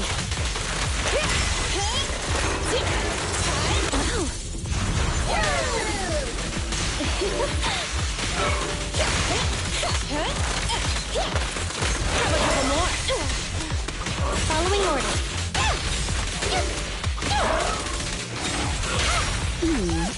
Can you see? Let's test your math.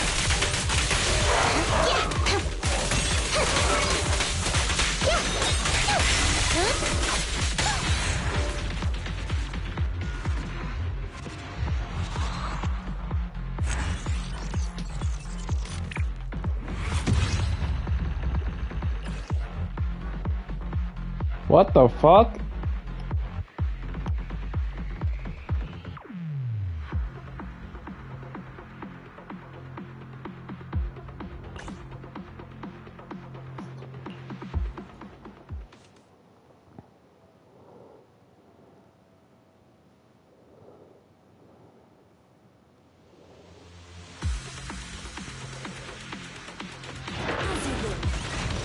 You cannot stop me.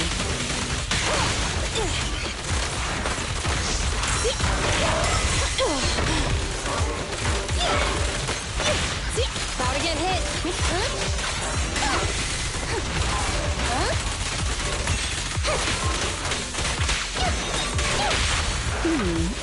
Can you see? Perfectly lined up. Yeah.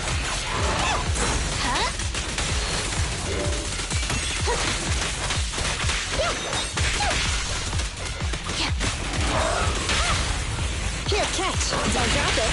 As you command. Perfect timing.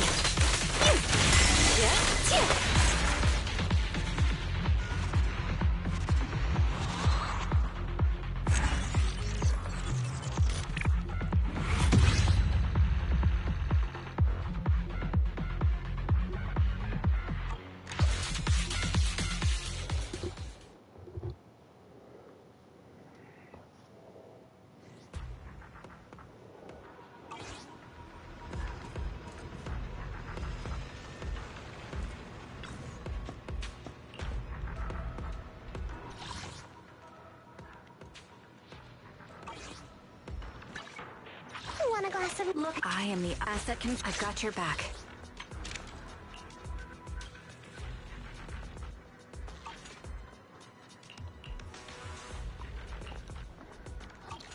Standing by.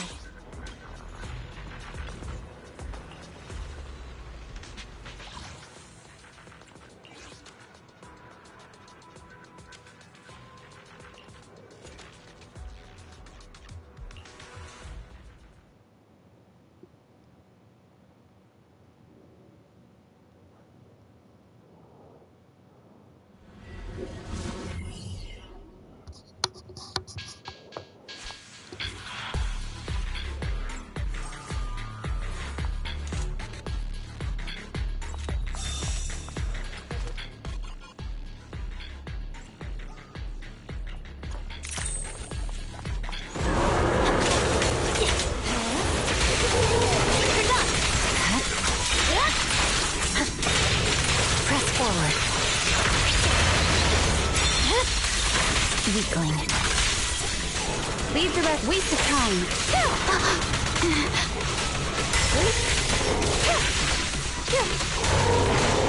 Resistance is futile.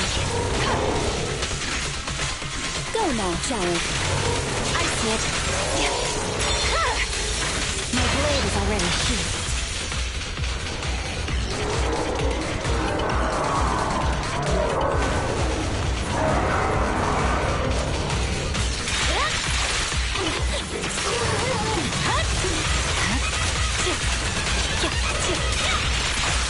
Surging slash!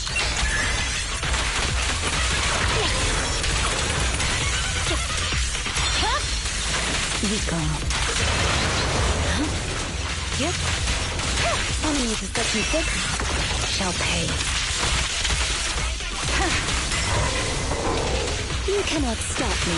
Dance, dance! Let's not disappoint our customers! There's no time to lose. My blade is already sheathed. Waste of time. Wow.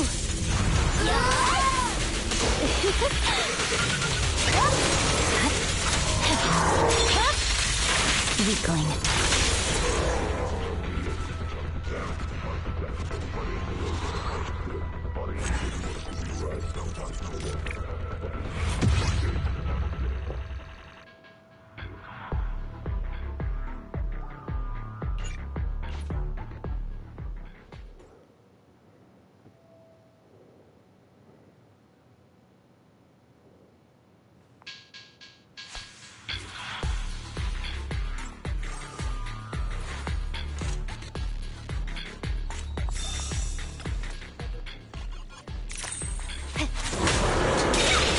No room for mercy. It's over. Leave the rest. Waste of time.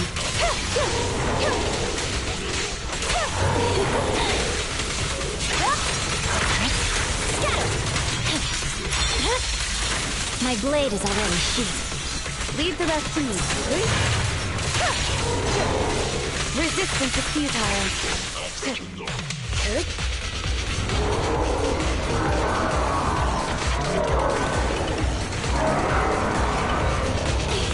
Go now, child. I see it. Weakling. Not to support. You're done. Purging slash.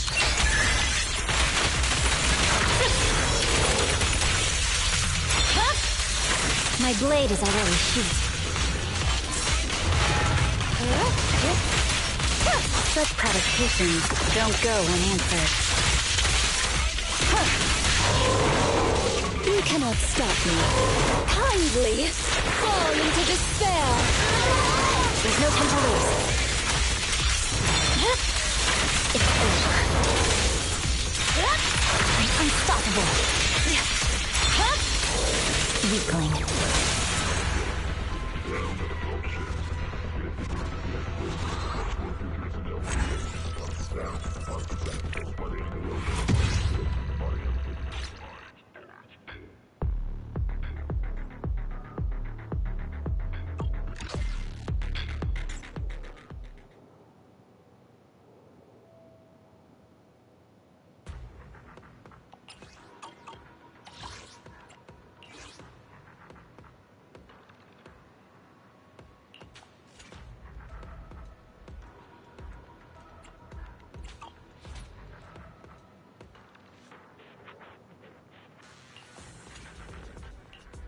We fighting? I'll help.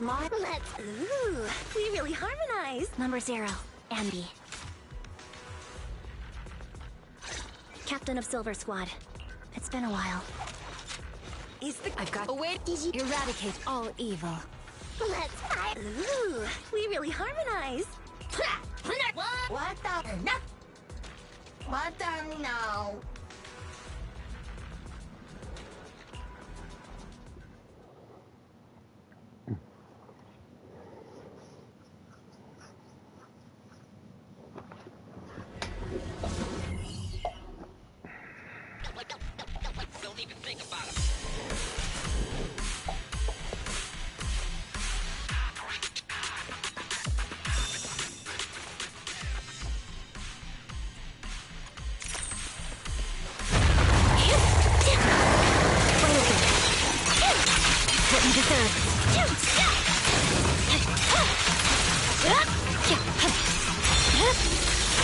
My blade is already sheathed.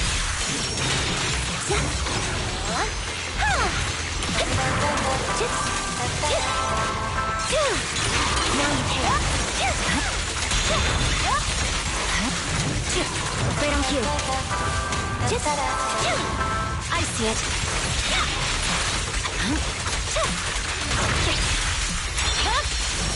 It's over.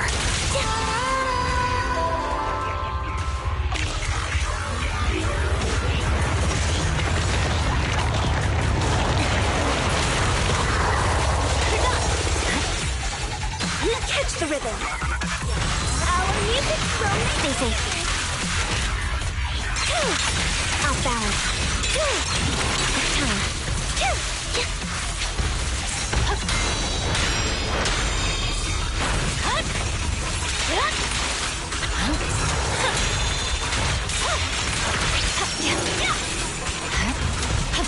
Purging slash. Yeah.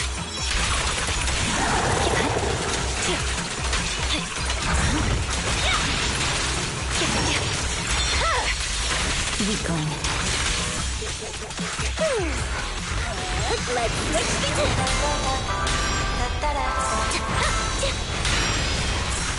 You're done. Sound strategy. My song is with you. Focus it. Stay focused. Loyalty. It's time. Awaken.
Let's fire it! Is the I am the standing by.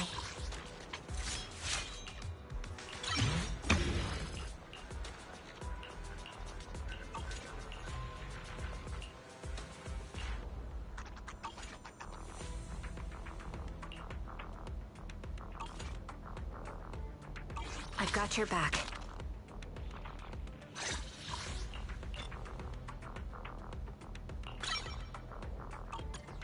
I am the Eye of Obel. I've got your back.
The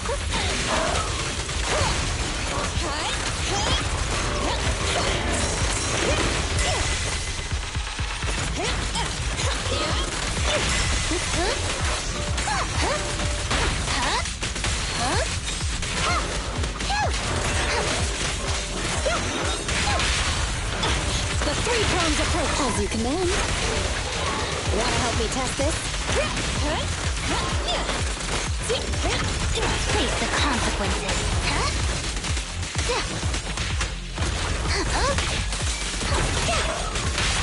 Go play. Please don't resist. You cannot stop me.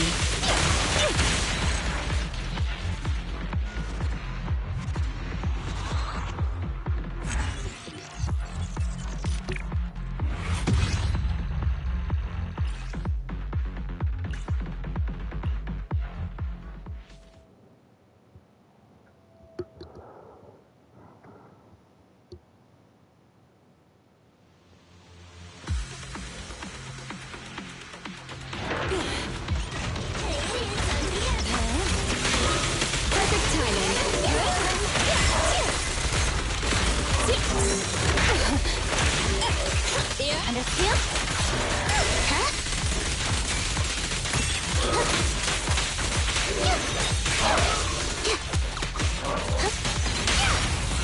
This is the moment. The three-pronged approach.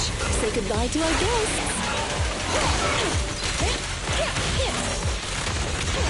Face the consequences.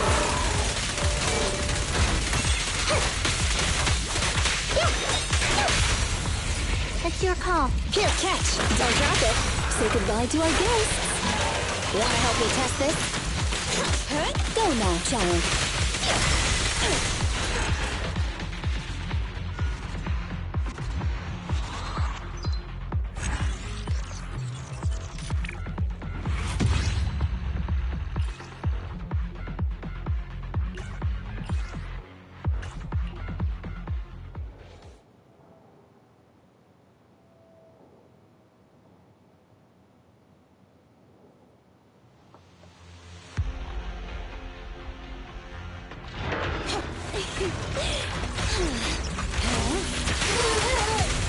Perfect timing.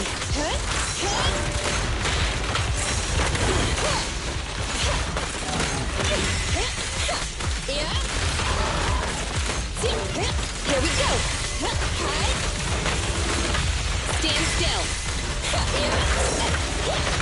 Go now, child. Grab a couple more. Following orders.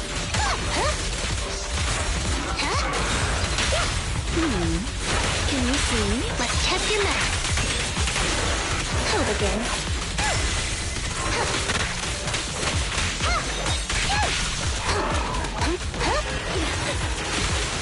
Wanna help me test this?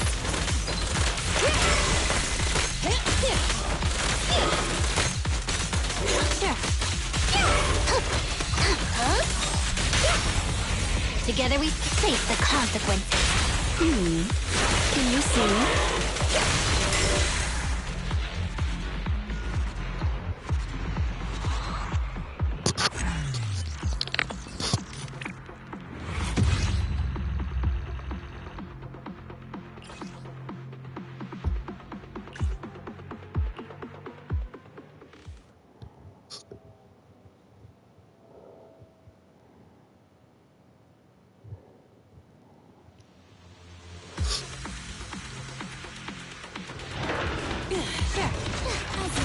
You cannot stop me. Grab a couple more. Here we go.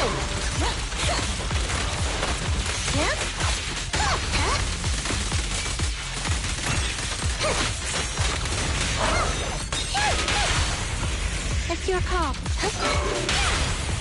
Can you see me? Wanna help me test this?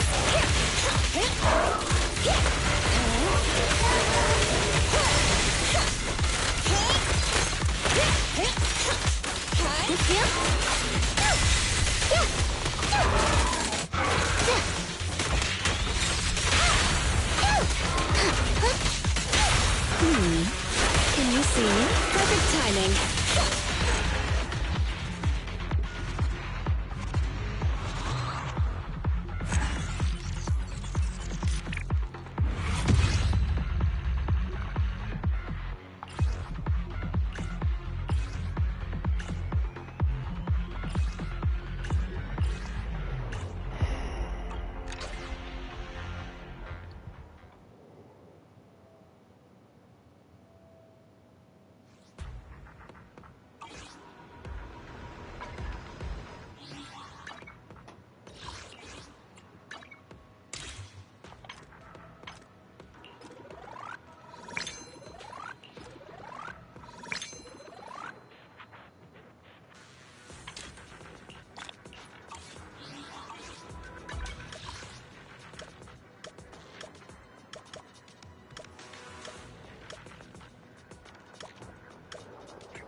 The morning air is like a soothing melody, truly unforgettable.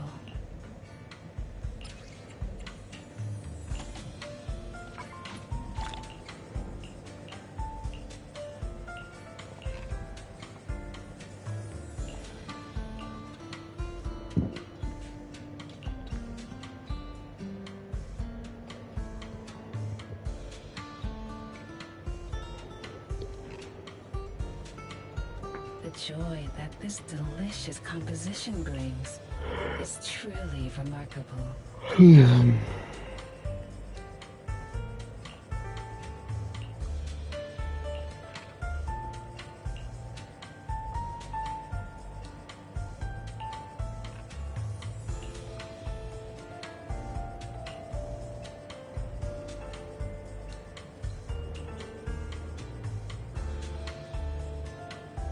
The joy that this delicious composition brings is truly remarkable.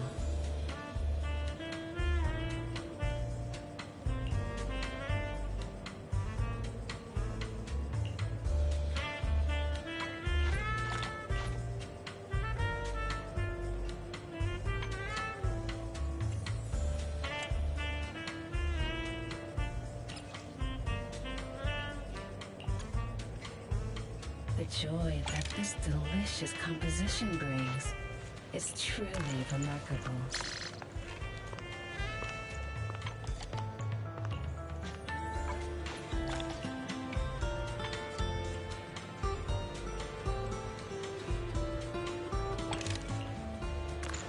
This one's flavor goes on and on.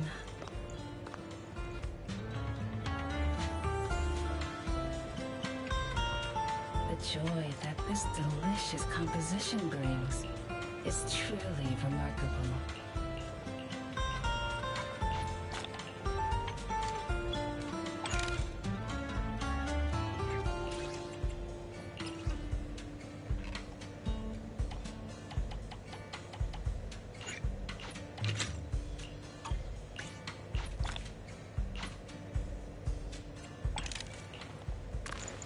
This one's flavor, the joy that this delicious composition brings, is truly remarkable.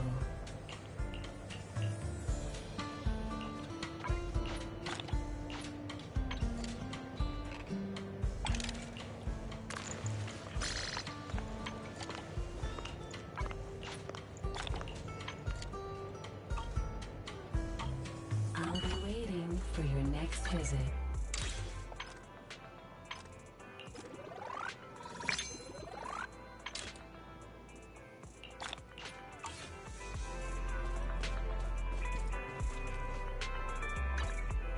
Let's fire it up! I've got your back.